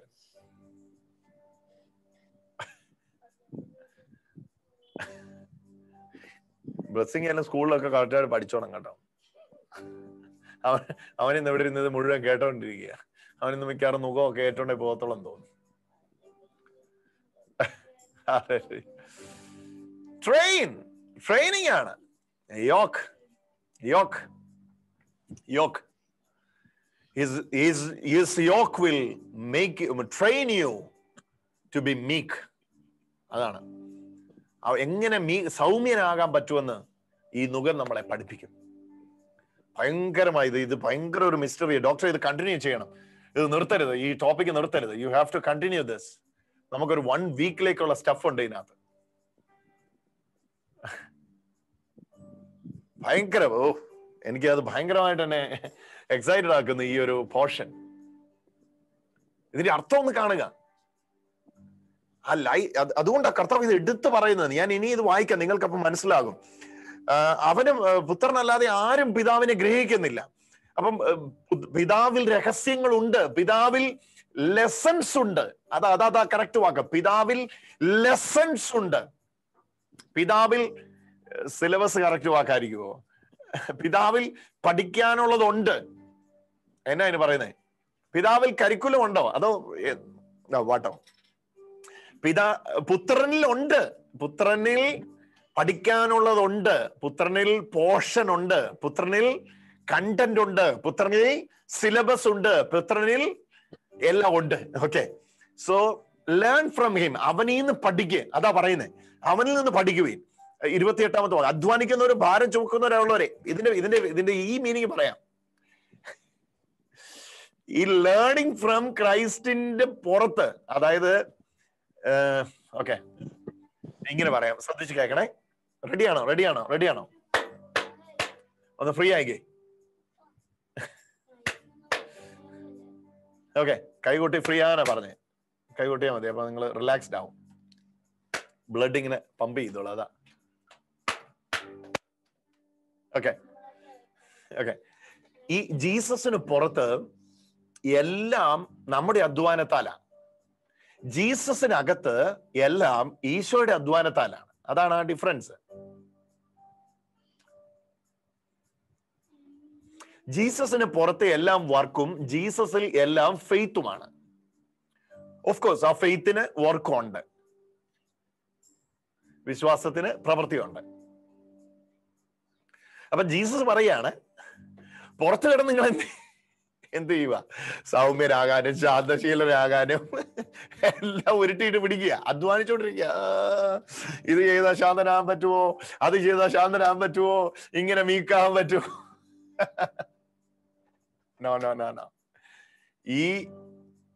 ഈ പ്രൊഡക്റ്റ് പുറത്ത് കിട്ടില്ല. പ്രൊഡക്റ്റ് അല്ല, കറക്റ്റ് വാക്ക് എന്നാ പറയണ്ടേ? ഈ പാഠം പുറത്ത് പഠിപ്പിക്കുന്നില്ല. ഈ സിലബസ് പുറത്തില്ല. ഈ ലെസൺ പുറത്തില്ല. ഇത് ഈ നുക ഏറ്റു മാത്രം പഠിക്കാൻ പറ്റുന്ന ലെസനാണ്. ഈ നുകം ഏറ്റവും മാത്രം പഠിക്കാൻ പറ്റുന്ന അധ്യായമാണ്. ഇതിന് പുറത്തില്ല. അതുകൊണ്ടാണ് പറയുന്നത്, നിങ്ങൾ പുറത്തു കിടന്ന് എത്ര അധ്വാനിച്ചാലും ഞാൻ ഇന്ന് മൂലം ശ്രമിക്കുകയാണ് എന്റെ ഇമോഷൻസിനെ ഒക്കെ പിടിച്ചടക്കി. അതാ ഫാരസീസ് ചെയ്തേ. അവർ കണ്ണടച്ച് നടന്നു. എന്തിനാ? കണ്ണ് തുറന്നാൽ എന്ത് വരും? പാപം വരും. എന്നിട്ട് എവിടെയെങ്കിലും പോയി ഇടിച്ചു വീഴും. അന്ന് അങ്ങനെയുള്ളവരെ മുറിവേറ്റ പരീശൻ എന്ന് വിളിക്കുന്നേ, വൂണ്ടഡ് ഫാരസി. അപ്പൊ സ്ത്രീയെ നോക്കിയാല് കാമം അല്ലെങ്കിൽ ക്രോധം ഉണ്ടാവും. ഓക്കെ, അപ്പൊ അതൊന്ന് എന്ത് ചെയ്യാ മതി? കണ്ണ് കാണണ്ട, കണ്ണ് തുറക്കേണ്ട ആവശ്യമില്ലല്ലോ. ചിന്ത വരാലോ ഈ സൂത്രം. കണ്ണ് തുറക്കേണ്ട, ജെയിംസ് ശരിയാണ് ഞാൻ പറഞ്ഞ അല്ലെ? ഇതല്ലേ, കണ്ണ് തുറക്കേണ്ട ആവശ്യമില്ല. പാപം വരാൻ കണ്ണ് തുറക്കണം, ചിന്ത വന്നാ മതി. അതുകൊണ്ടാണ് ജീസസ് അതിനെ പറയുന്നത്. ജീസസ് അത് പാപത്തെ ഡിഫൈൻ ചെയ്തപ്പം അവര് പറഞ്ഞ ആക്ഷൻ ആ പാപമെന്ന്. ആര്? മോസസും കൂട്ടരും പറഞ്ഞു ആക്സസ് ആ പാപമെന്ന്. ജീസസ് പറഞ്ഞു ഡീഡ്സ് ആണ് പാപം, മോഹമാണ് പാപം. മോഹം ഗർഭം ധരിച്ച പാപത്തെ പ്രസവിക്കുന്നേ. ഇമോഷൻസ് അവിടെയാ, ചിന്തയിലാ വരുന്നേ. അപ്പൊ ഇതിനെ കൺട്രോൾ ചെയ്യാൻ പറ്റുന്നില്ല. അപ്പൊ നമ്മൾ എന്ത് ചെയ്യുക? ശാന്തനാകാൻ പറ്റുന്നില്ല. ശാന്തനാകാൻ വേണ്ടി നമ്മൾ എന്ത് ചെയ്യും? അധ്വാനിക്കുകയാണ്. കർത്താവ് വിളിക്കുക, ഇങ്ങോട്ട് വാ, ഇങ്ങോട്ട് വാ, ഇങ്ങോട്ട് വാ, ഇങ്ങോട്ട് വാ, ഇങ്ങോട്ട് വാ. ശാന്തനാണോ? ഇങ്ങോട്ട് വാ, എന്റെ അടുത്തോട്ട് വാ, എന്റെ നുകവേക്ക്, ഞാൻ നിങ്ങളെ പഠിപ്പിക്കാം. കർത്താവ് അങ്ങ് അവിടെ നിന്നോ, ഞങ്ങൾ ഇവിടെ ശാന്തനാകാൻ വേണ്ടി ഒന്ന് പഠിക്കട്ടെ. നോ, ശാന്തതയുടെ ഉറവിടവും ശാന്തതയുടെ പ്രതിഫലനവും ശാന്തതയുടെ ആകത്തുകയും ഞാനാണ്. ഹല്ലേലൂയ. എന്റെ അടുക്കൽ നിന്ന് പഠിപ്പീൻ, ഞാൻ നിങ്ങളെ പഠിപ്പിക്കാം, ഞാൻ നിങ്ങളെ വഹിക്കാം. കർത്താവിനെ മാറ്റിവെച്ച് ശാന്തനാകാൻ പോകുന്നത് ഏതിനോട് താരതമ്യപ്പെടുത്താം? ഏതിനോട് താരതമ്യപ്പെടുത്താം? ഏതിനോട് താരതമ്യപ്പെടുത്താം? കർത്താവിനെ മാറ്റിവെച്ച് ശാന്തനാകാൻ പോകുന്നത്. Learn from him. അവനിൽ നിന്ന് പഠിക്കാതെ ഇപ്പുറത്ത് നിന്ന് ശാന്തനാകാൻ വേണ്ടി എന്ത് ചെയ്യുക? മൈൻഡ് എക്സസൈസ് ചെയ്യുകയാണ്. ഓക്കെ, ഈഗോയാണ് പ്രശ്നം. സംടൈംസ് സൂപ്പർ ഈഗോ വരുന്നുണ്ട്. ഈഗോ കയറി സൂപ്പർ ഈഗോയുമായിട്ട് ക്ലാഷ് ആകുമ്പോഴാണ് എൻ്റെ കോൺഷ്യസ് മൈൻഡിൽ നിന്നും സബ് കോൺഷ്യസ് മൈൻഡിലേക്ക് ആ വൈകാര്യത പോകുന്നത്. അപ്പം ഈഗോയെയും സൂപ്പർ ഈഗോയെയും ഇടിച്ചിടണമെങ്കിൽ ഞാൻ ആദ്യം എൻ്റെ മൈൻഡിനെ സ്റ്റേബിൾ ആയിട്ട് നിലനിർത്താൻ കഴിയുന്ന തരത്തിലുള്ള ഒരു പരിശീലനത്തിന് പോകണം. അതിന് ഞാൻ മൈൻഡിനെ കുറിച്ച് ആദ്യം പഠിക്കണം. മൈൻഡിനെ കുറിച്ച് പഠിക്കണമെങ്കിൽ മനഃശാസ്ത്രജ്ഞന്മാരുടെ ഇത് വായിക്കണം. മനഃശാസ്ത്രജ്ഞന്മാർ അവരൊക്കെ മനസ്സിനെ ഇങ്ങനെ ഇട്ട് അവമാനമാണ്. മനഃശാസ്ത്രജ്ഞരോട് ചോദിക്കേ, അവര് പറയും എന്റെ പൊന്നെ ഈ സൂത്രത്തെ ഒന്ന് കൺട്രോൾ ചെയ്യാൻ ഞങ്ങള് പാടുപെടുക,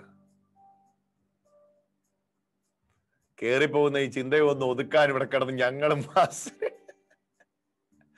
അന്നേരം നമുക്ക് മനസ്സിലാവും വ്യക്തിപരമായ ജീവിതത്തില് അവരെ പോയി പരിശീലനം നടത്തി കഴിഞ്ഞാൽ മനഃശാസ്ത്രജ്ഞന്മാർ പറയും മനസ്സിന്റെ ശാസ്ത്രജ്ഞരൊക്കെയാ ഞങ്ങൾ, പക്ഷേ അൺഫോർച്ചുനേറ്റ്ലി ഈ സൂത്രത്തെ ഇപ്പോഴും ഞങ്ങളുടെ പിടിയിൽ കിട്ടുന്നില്ല. അപ്പം ഇതാരീന്ന് പഠിക്കണം, ഇതിന്റെ ഉടമസ്ഥനെന്ന് പഠിക്കണം, ഇതിന്റെ കേട് പരിഹരിക്കാൻ കഴിയുന്നവനെന്ന് പഠിക്കണം. അവൻ വിളിക്കുക നമ്മളെ, വാ അധ്വാനിക്കുന്നവരും ഭാരം ചുമക്കുന്ന എല്ലാവരുമായുള്ളവരെ നിങ്ങൾ എന്റെ അടുത്തോട്ട് വാ, ഞാൻ നിങ്ങൾക്ക് ആശ്വാസം നൽകാം. ഞാൻ ആ ഭാഗം വായിക്കാൻ പോവാം. മത്തായി സുവിശേഷത്തിന്റെ 11 അധ്യായത്തിന്റെ 28. അധ്വാനിക്കുന്നവരും ഭാരം ചുമക്കുന്നവരുമായി നിങ്ങൾ എല്ലാവരും എന്റെ അടുക്കൽ വരുവീൻ, ഞാൻ നിങ്ങളെ ആശ്വസിപ്പിക്കാം. ഡിസ്റ്റർബ്ഡ് സോൾസ്, അതാണ് അവിടുത്തെ ആദ്യത്തെ പരാമർശം. ഡിസ്റ്റർബ്ഡ് ആണ്. എന്തിലാണ്? ചില ആൾക്കാർ അങ്ങനെയാണ്, ഏതിലാണ് ഡിസ്റ്റർബൻസിന്റെ കാരണം അറിയില്ല, പക്ഷെ ഡിസ്റ്റർബ്ഡ് ആണ്. ഇങ്ങനെ കേൾക്കുന്നവർ ചിലപ്പോൾ അങ്ങനെയുള്ളവർ കാണാം.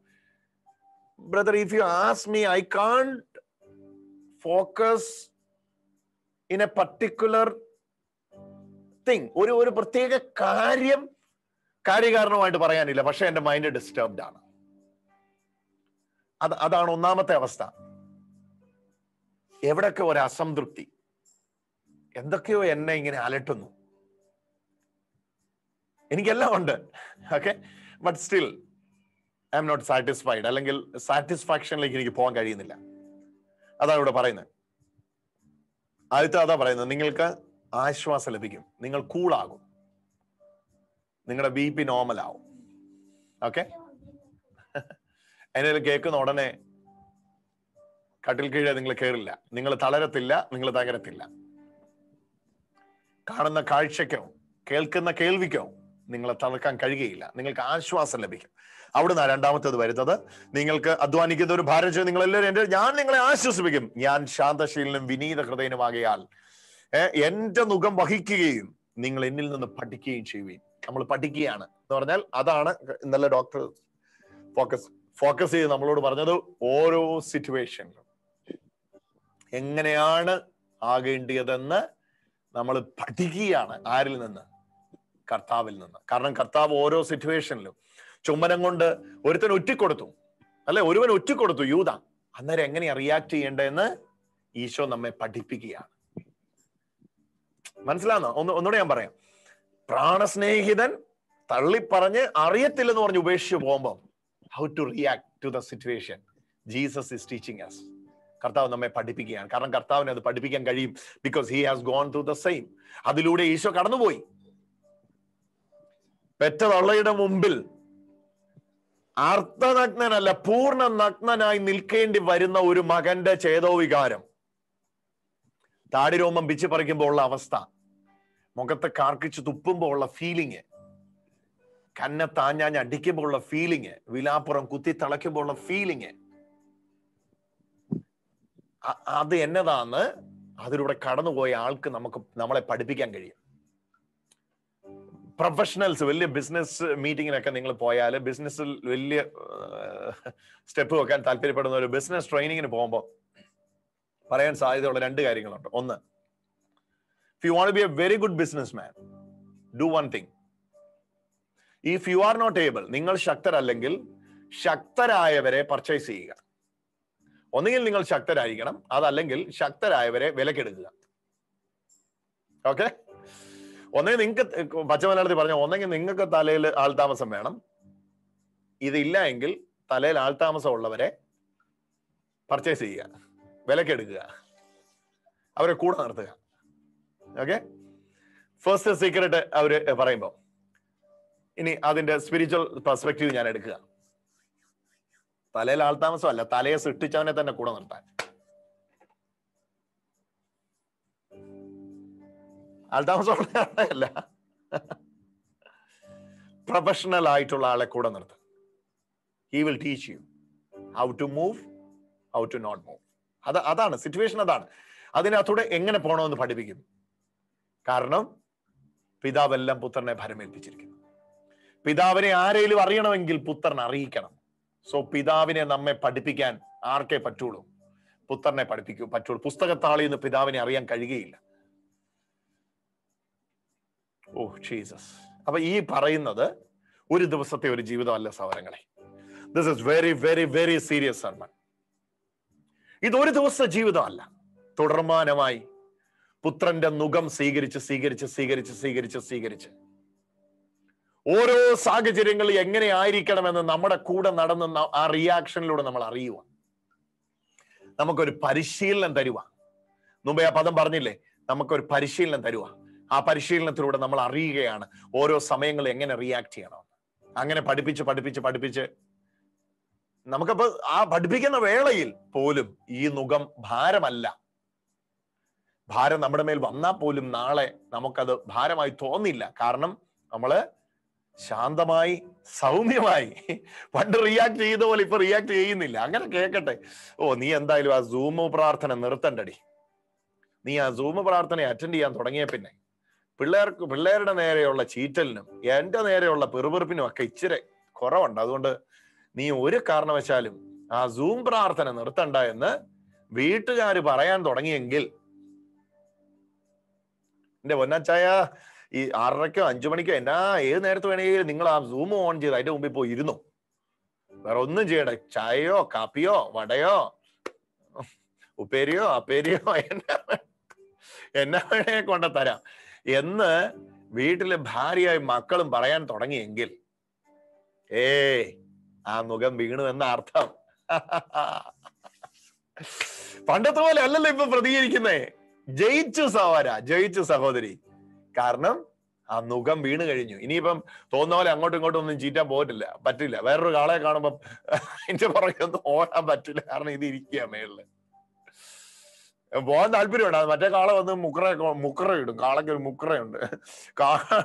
അപ്പുറത്തെ കാള വന്ന് മുക്കറ ഇടുമ്പോ മൂക്കുകയറും പൊട്ടിച്ചിട്ട് അപ്പുറത്തേന്റെ പുറകെ പോകാൻ പറ്റില്ല. കാരണം ഇത് വേറൊരു ഡിസിപ്ലിന്റെ കീഴിലേക്ക് കൊണ്ടുവന്നിരിക്കുക, വേറൊരു പരിശീലനത്തിന്റെ കീഴിലേക്ക് വന്നിരിക്കുക.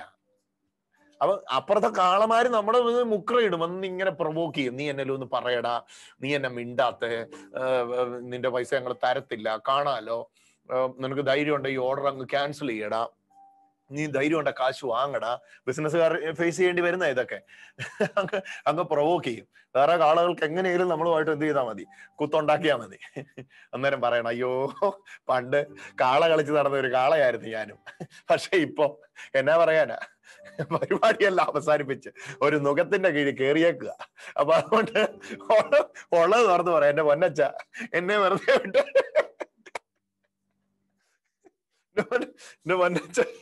എന്റെ പൊന്നച്ച എന്നെ വെറുതെ വിട്ടേരെ. ഞാനൊരു നുഖത്തിന്റെ കീഴിൽ കയറുന്നതിന് മുമ്പ് കാള കളിച്ച് നടന്ന ഒരു കാളയായിരുന്നു. അയ്യോ, എന്തെല്ലാം കാളകളിയായിരുന്നു എന്റെ തമ്പുരാനെ. പക്ഷെ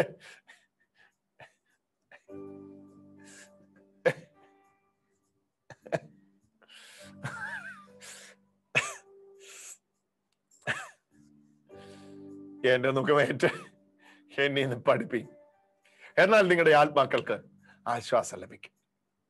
അത് ഞാൻ പറഞ്ഞ് അവസാനിപ്പിക്കാം. ഞാൻ ശാന്തശീലം വിനീത ഹൃദയനുമാകിയാൽ എന്റെ മുഖം വഹിക്കുകയും എന്നിൽ നിന്ന് പഠിക്കുകയും ചെയ്യുകയും അപ്പോൾ നിങ്ങൾക്ക് ആശ്വാസം ലഭിക്കും. എന്തെന്നാൽ എന്റെ മുഖം വഹിപ്പാൻ എളുപ്പമുള്ളതും ചുമട് ഭാരം കുറഞ്ഞതുമാണ്. അപ്പൊ വായിച്ചിട്ട് നമ്മൾ ചോദിക്കും, എങ്ങനെയാ ഭാരം കുറഞ്ഞു വരുന്നേ? എങ്ങനെയാ ഭാരം കുറഞ്ഞു വരുന്നേ?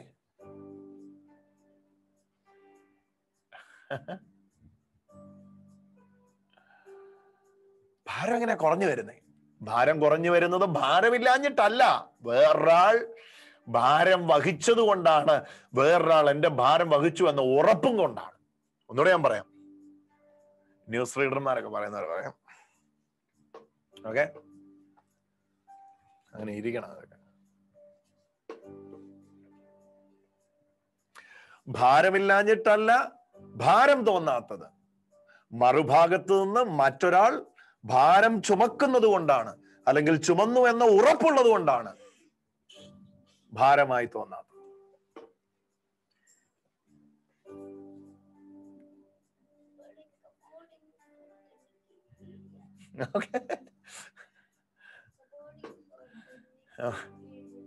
ഞാൻ നിങ്ങളെ എന്റർടൈൻ ചെയ്യിച്ചുകൊണ്ട് ഇതൊന്ന് കേൾപ്പിക്കാനുള്ള ശ്രമമാണ് കേട്ടോ, വേറെ ഒന്നും ചിന്തിക്കല്ലേ. അല്ലെങ്കിൽ നിങ്ങൾ ഇതിനിടെ മൊബൈലും തപ്പി വാട്സാപ്പും നോക്കിക്കൊണ്ടിരിക്കും, ഇതൊരു ഭാഗത്ത് ഓണാക്കി വെച്ചിട്ട്.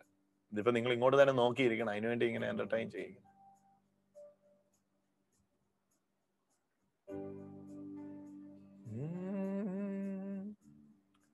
Jesus is sharing our burden.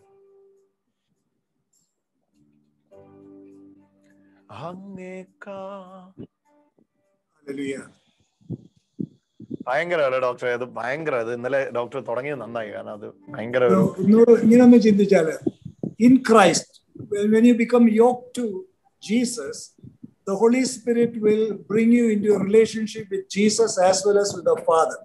അപ്പോൾ ആ തൃത്വത്തിലേക്ക് കൊണ്ടുവന്ന് അവരുടെ സ്നേഹത്തിലും അവരുടെ ഐക്യത്തിലും അവരുടെ യൂണിറ്റിയിലേക്ക് നമ്മൾ കൊണ്ടുവരുമ്പോൾ നമുക്കൊരു ഉറപ്പ് കിട്ടും.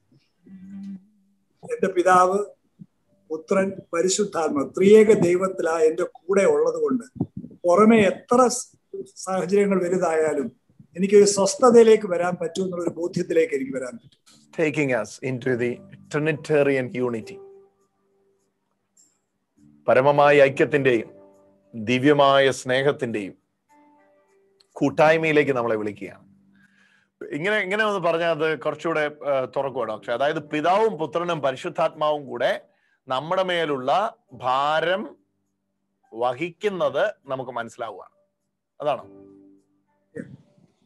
അല്ല, അവരെ കുറിച്ചുള്ള പരിജ്ഞാനത്തിൽ വരുമ്പോൾ മനസ്സിലാകും, ഞാൻ തന്നെയല്ല, എന്റെ കൂടെ പിതാവുണ്ട്, സകലത്തിന്മേൽ ജയമെടുത്ത യേശുവുണ്ട്, ജയോത്സവം നടത്തുന്ന പരിശുദ്ധാത്മാവുണ്ട്, ത്രിയേകദൈവം എന്റെ കൂടെ ഉണ്ടെങ്കിൽ ഏത് സാഹചര്യത്തിനും നടുവിലും എനിക്ക് സ്വസ്ഥതയിലേക്ക് വരാൻ പറ്റും.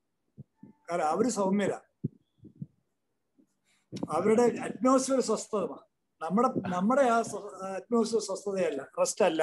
അതുകൊണ്ടാണ് പറയുന്നത് come in to my rest, I will teach you, I will train you. Thank you Lord Jesus. സ്വീകരിച്ചേ. ഇത്ര എക്സ്ക്ലൂസീവ് ആയിട്ട് ഇത്രയും സമയം ഈ ഒരു ഭാഗം കേൾക്കാനായിട്ട് ഭാഗ്യം കിട്ടിയില്ലേ? You are privileged. നിങ്ങൾ ദൈവത്താൽ തെരഞ്ഞെടുക്കപ്പെട്ടവരല്ലെങ്കിൽ ഇങ്ങനെ ഒരിക്കലും ഒരു അവസരം ലഭിക്കത്തില്ല. എനിക്ക് ഏക കാര്യത്തിൽ വിഷമമുള്ള എന്താ അറിയോ? എൻ്റെ മനസ്സിന്റെ വിഷമം ഷെയർ ചെയ്യാം. ശരിക്കും ഒരു മാസം നമ്മൾ ഈ സൂം കൂട്ടായ്മയിൽ മുന്നോട്ട് പോകുമ്പം ഇതൊരു 500 പേരിലേക്ക് 600 പേരിലേക്കും ഒക്കെ വർദ്ധിക്കേണ്ട സമയം അതിക്രമിച്ചു കഴിഞ്ഞു. നമ്മള് സെയിം മൈൻഡഡ് ആയിട്ടുള്ള ആൾക്കാരെ കണ്ടെത്തുകയും അവർക്ക് ഈ ലിങ്ക് അയച്ചു കൊടുക്കുകയും, കാരണം അവർക്ക് ഇത് മിസ്സാവുക. അവരെയും കൂടെ ഒപ്പം വളർത്താനുള്ള വലിയൊരു ദൗത്യം. ഞാനങ്ങ് വളരട്ടെ എന്നല്ല, എൻ്റെ കൂടെ എന്നോടൊപ്പം എൻ്റെ ക്ലാസ്മേറ്റ്സ് എത്ര ഗ്രൂപ്പിലുണ്ട്, ഒരാളെ ക്ഷണിക്കാൻ പറ്റും, ഒരാളെ കാരണം ഇതെല്ലാം നമ്മൾ കണക്ക് പറയേണ്ടി വരും ഒരു ദിവസം. ഇതിനെല്ലാം നമ്മൾ എന്ത് ചെയ്യുക? അക്കൗണ്ടബിൾ ആണ്. നിന്നെ ഞാനത് കേൾപ്പിച്ചു, നീ എത്ര സെൽഫിഷ് ആയിരുന്നു, നീ അത് കേട്ടു, നീ അവിടെ ഗ്രൂപ്പിൽ ഭയങ്കര ആക്റ്റീവ് ആയിരുന്നു, you are enjoying the word. But ആ വചനം കിട്ടിയിരുന്ന അവനോട് ജയാളിയായണേ, മറ്റാളുടെ ജയാളിയായണേ. അപ്പൊ അങ്ങനെ ആ ഒരു ഉത്തരവാദിത്വം കൂടെ ചിലപ്പം 10 പേരോട് പറയുമ്പോഴായിരിക്കും ഒരാള് ഓക്കെ ഞാനിവിടെ ഇത് കേൾക്കാം എന്ന് പറയുന്നത്. പക്ഷെ അവരെ നിത്യതയിൽ എത്തിക്കുന്ന ഒരു ജോലി, അതാണ് ഏറ്റെടുക്കുന്നത്. ആ ഒരു കർത്തവ്യം നമ്മളൊന്ന് തിരിച്ചറിഞ്ഞാൽ എത്ര പേരെ ഈശോയുടെ സ്നേഹത്തിലേക്ക് അടുപ്പിക്കാൻ കഴിയും? അപ്പൊ അതൊരു ദൗത്യമായിട്ട് തന്നെ ഏറ്റെടുക്കണം. ഒരാള് 2 പേര് എന്ന ക്രമത്തിൽ ഇപ്പൊ 132 പേര് ജോയിൻ ചെയ്യും. ഒരാൾ 2 പേര് എന്ന ക്രമത്തില് ഒന്ന് അറിയിച്ചാൽ തന്നെ നമുക്ക് 500 പേരിലേക്ക് ഗ്രൂപ്പ് വർദ്ധിക്കും. ആ 500 പേര് ഓരോരുത്തരെയും കൂടെ നിശ്ചയിച്ചാൽ 1000ത്തിലേക്ക് ഈ ഗ്രൂപ്പ് വർദ്ധിക്കും. പിന്നെ അങ്ങോട്ട് എണ്ണൊന്നും വേണ്ട. കാരണം this is the only message will. ഇതിന് പുറത്ത് കിടന്ന് മനുഷ്യൻ കിടന്ന് എന്ത് ചെയ്യുക? അധ്വാനിക്കുക, ഭാരം ചുമക്കുക. ഇല്ലേ ഡോക്ടറെ? അത് എങ്ങനെയാ പറയുന്നത്? ഏതാണ്ട് എഴുതിയിരിക്കുന്നു. ആരാ എഴുതി? റെഡീമർ എന്ന് പറഞ്ഞ ഒരു അക്കൗണ്ട്. ഞാൻ ആഗ്രഹിച്ച ക്ലാസ് ആണിത്, എനിക്ക് പരിശുദ്ധാത്മാവ് തന്നത്. ഒരു കാര്യമില്ല. റെഡീമർ ഏത് റെഡീമർക്ക് പേരും ഇല്ല. റെഡീമർ എന്നാണ് പേര്. വീണ്ടെടുപ്പുകാരനാണ്. ആരാ റെഡീമർ? സോണിയ അൺമ്യൂട്ട് ചെയ്യൂ. സോണിയ. സോണിയ, അപ്പം ഇത് ഞാൻ പറഞ്ഞെന്താന്ന് ചോദിച്ചാൽ, സോണിയ കേൾക്കാമോ? ഇതാണ് സോണിയ. ഈ സോണിയ എവിടുന്നാണ് കേൾക്കുന്നത്?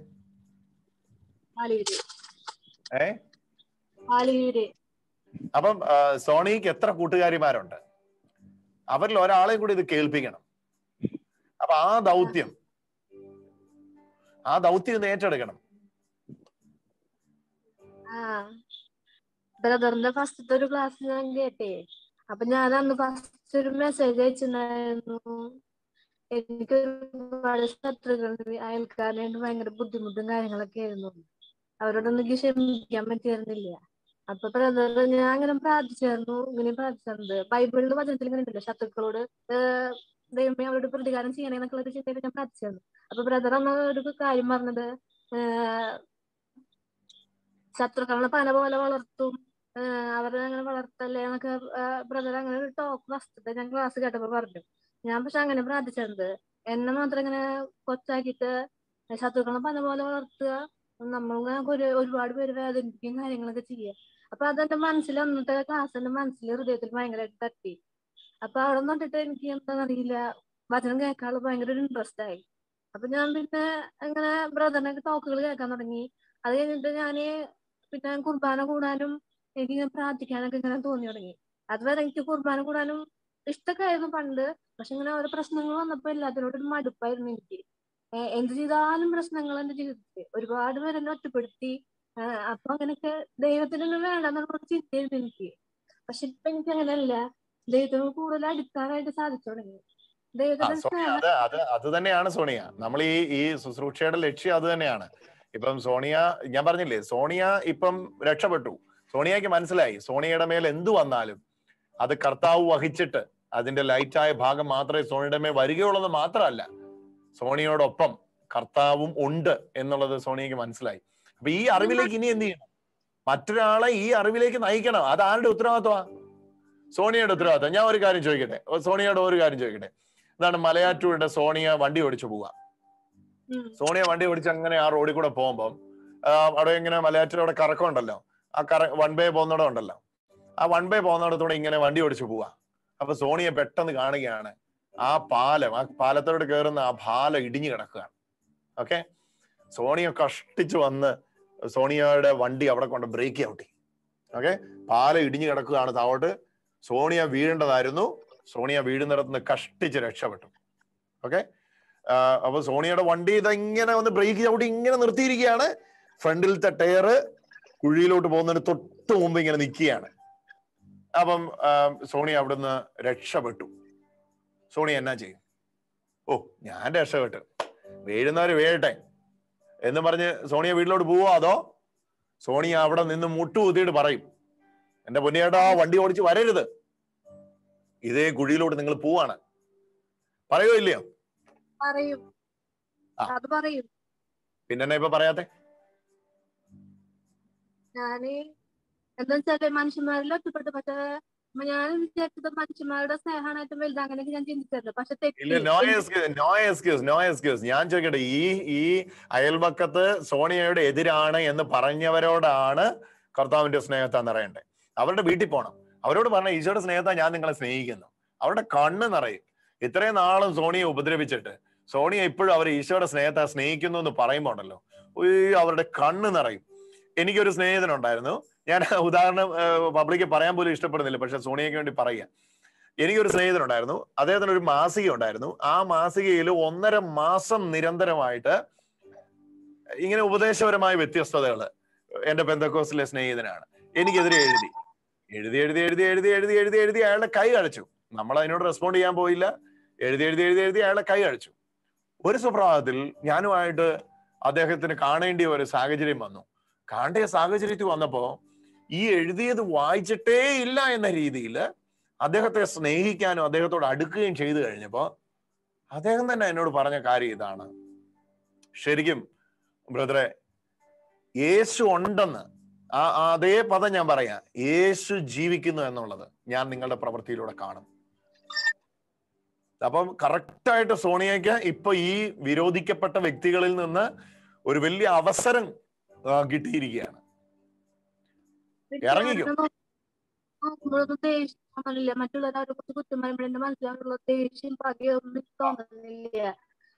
കത്തിക്കയറട്ടെ. സോണിയ ഇന്ന് ആ നുക ഏറ്റെടുത്തിട്ട് കർത്താവിന്റെ ശുശ്രൂഷയ്ക്കായിട്ട് മുന്നോട്ട് പോകും. എന്തായിരുന്നാലും ഞാൻ ഈ സൂം കൂട്ടായ്മയിലുള്ള എല്ലാവരോടും, താങ്ക് യു സോണിയ, ഈ സൂം കൂട്ടായ്മയിലുള്ള എല്ലാവരോടും ഞാൻ ആവർത്തിച്ച് പറയുകയാണ്, 2021 ഈ അവസാനിക്കുന്നതിന് മുമ്പ് നമ്മുടെ ഈ സൂം കൂട്ടായ്മ വഴിയായിട്ട് നമ്മുടെ അമേരിക്കയിലുള്ള ബോബിച്ചായന് ഈ ശുശ്രൂഷയ്ക്ക് വേണ്ടി പ്രാർത്ഥിച്ചിട്ട് അദ്ദേഹം പറഞ്ഞ ഒരു വാക്ക് ഞാൻ ഓർക്കുകയാണ്. ഇതൊരു സ്പിരിച്വൽ ആർമിയെ, God is preparing a spiritual army. ദൈവം ഒരു ആത്മീക സൈന്യത്തെ സഭയുടെ ഉണർവിന് വേണ്ടി, ആഗോള സഭയുടെ ഉണർവിന് വേണ്ടി, ഏതെങ്കിലും ഒരു റീത്തിന്റെ അല്ല ഞാൻ പറയുന്നത്, for the revival of the universal church, ആഗോള സഭയുടെ ഉണർവിന് വേണ്ടി ദൈവം ഒരു ഗ്രൂപ്പിനെ പരിശീലിപ്പിക്കുകയാണ്. അത്തരത്തിലുള്ള ഒരു പരിശീലനമാണ് നമുക്കിവിടെ ലഭിക്കുന്നത്. So each one teach one എന്ന് പറയുന്ന ഒരു രീതിയിൽ നമ്മൾ പരിശീലിപ്പിക്കപ്പെടുകയും കർത്താവിനാൽ ഉപയോഗിക്കപ്പെടുകയും ചെയ്യേണ്ട സമയം അതിക്രമിച്ചു കഴിഞ്ഞു. നമുക്ക് ഇന്ന് അതിനുവേണ്ടി ഏത് മുൻവിധിയാ പൊട്ടേണ്ടത് ആ മേഖലയിൽ നമുക്ക് സമർപ്പിച്ചുകൊണ്ട് പ്രാർത്ഥിക്കാം. കരമുയർത്തി എല്ലാവരും എന്റെ കൂടെ പ്രാർത്ഥിക്കുക. കർത്താവായ യേശുവേ, ഞങ്ങൾക്ക് അവിടുത്തെ ചേർന്ന് പ്രാർത്ഥിക്കുക. കർത്താവായ യേശുവേ, ഞങ്ങൾക്ക് അവിടുത്തെ സഹായം ആവശ്യമുണ്ട്, ഞങ്ങളെ സഹായിക്കണമേ. ഈശോയുടെ സ്നേഹത്തെ മറ്റാൾക്കാരുമായി ഷെയർ ചെയ്യാൻ ഞങ്ങളുടെ ഉള്ളിലുള്ള എല്ലാ ഭയത്തെയും എടുത്തു മാറ്റണമേ. ഞങ്ങളിൽ ആഴമായി പരിശുദ്ധാത്മാവിന്റെ നിയന്ത്രണം ഉണ്ടാകട്ടെ. ഞങ്ങൾക്ക് ഈശോയെ കുറിച്ച് പറയുവാൻ വേണ്ടിയുള്ള ഭയങ്കരമായ ധൈര്യം പകരുമാറാകണമേ. ഞങ്ങളെ സഹായിക്കണമേ. ഞങ്ങൾക്ക് അവിടുത്തെ സഹായം ആവശ്യമുണ്ട്. ഞങ്ങളുടെ ഭാരം ചുമന്നവനെ ഞങ്ങളങ്ങേ ആരാധിക്കുന്നു. ഞങ്ങളുടെ ദുഃഖം പേറിയവനെ ഞങ്ങളങ്ങേ ആരാധിക്കുന്നു. വഹിക്കാൻ കഴിയുന്നതിന് മീതെ തരാത്തവനെ ഞങ്ങളങ്ങേ ആരാധിക്കുന്നു. നിത്യസ്നേഹത്തിന്റെ ഉറവിടമേ സ്വസ്തി. നന്ദി. ആരാധന, ആരാധന, ആരാധന. കർത്താവായ ക്രിസ്തു വഴി സമർപ്പിക്കുന്ന പ്രാർത്ഥന കേട്ട് ഉത്തരമരുളുമാറാകണമേ. ആമേൻ. ഈശോ മിശിഹായ്ക്ക് സ്തുതിയായിരിക്കട്ടെ.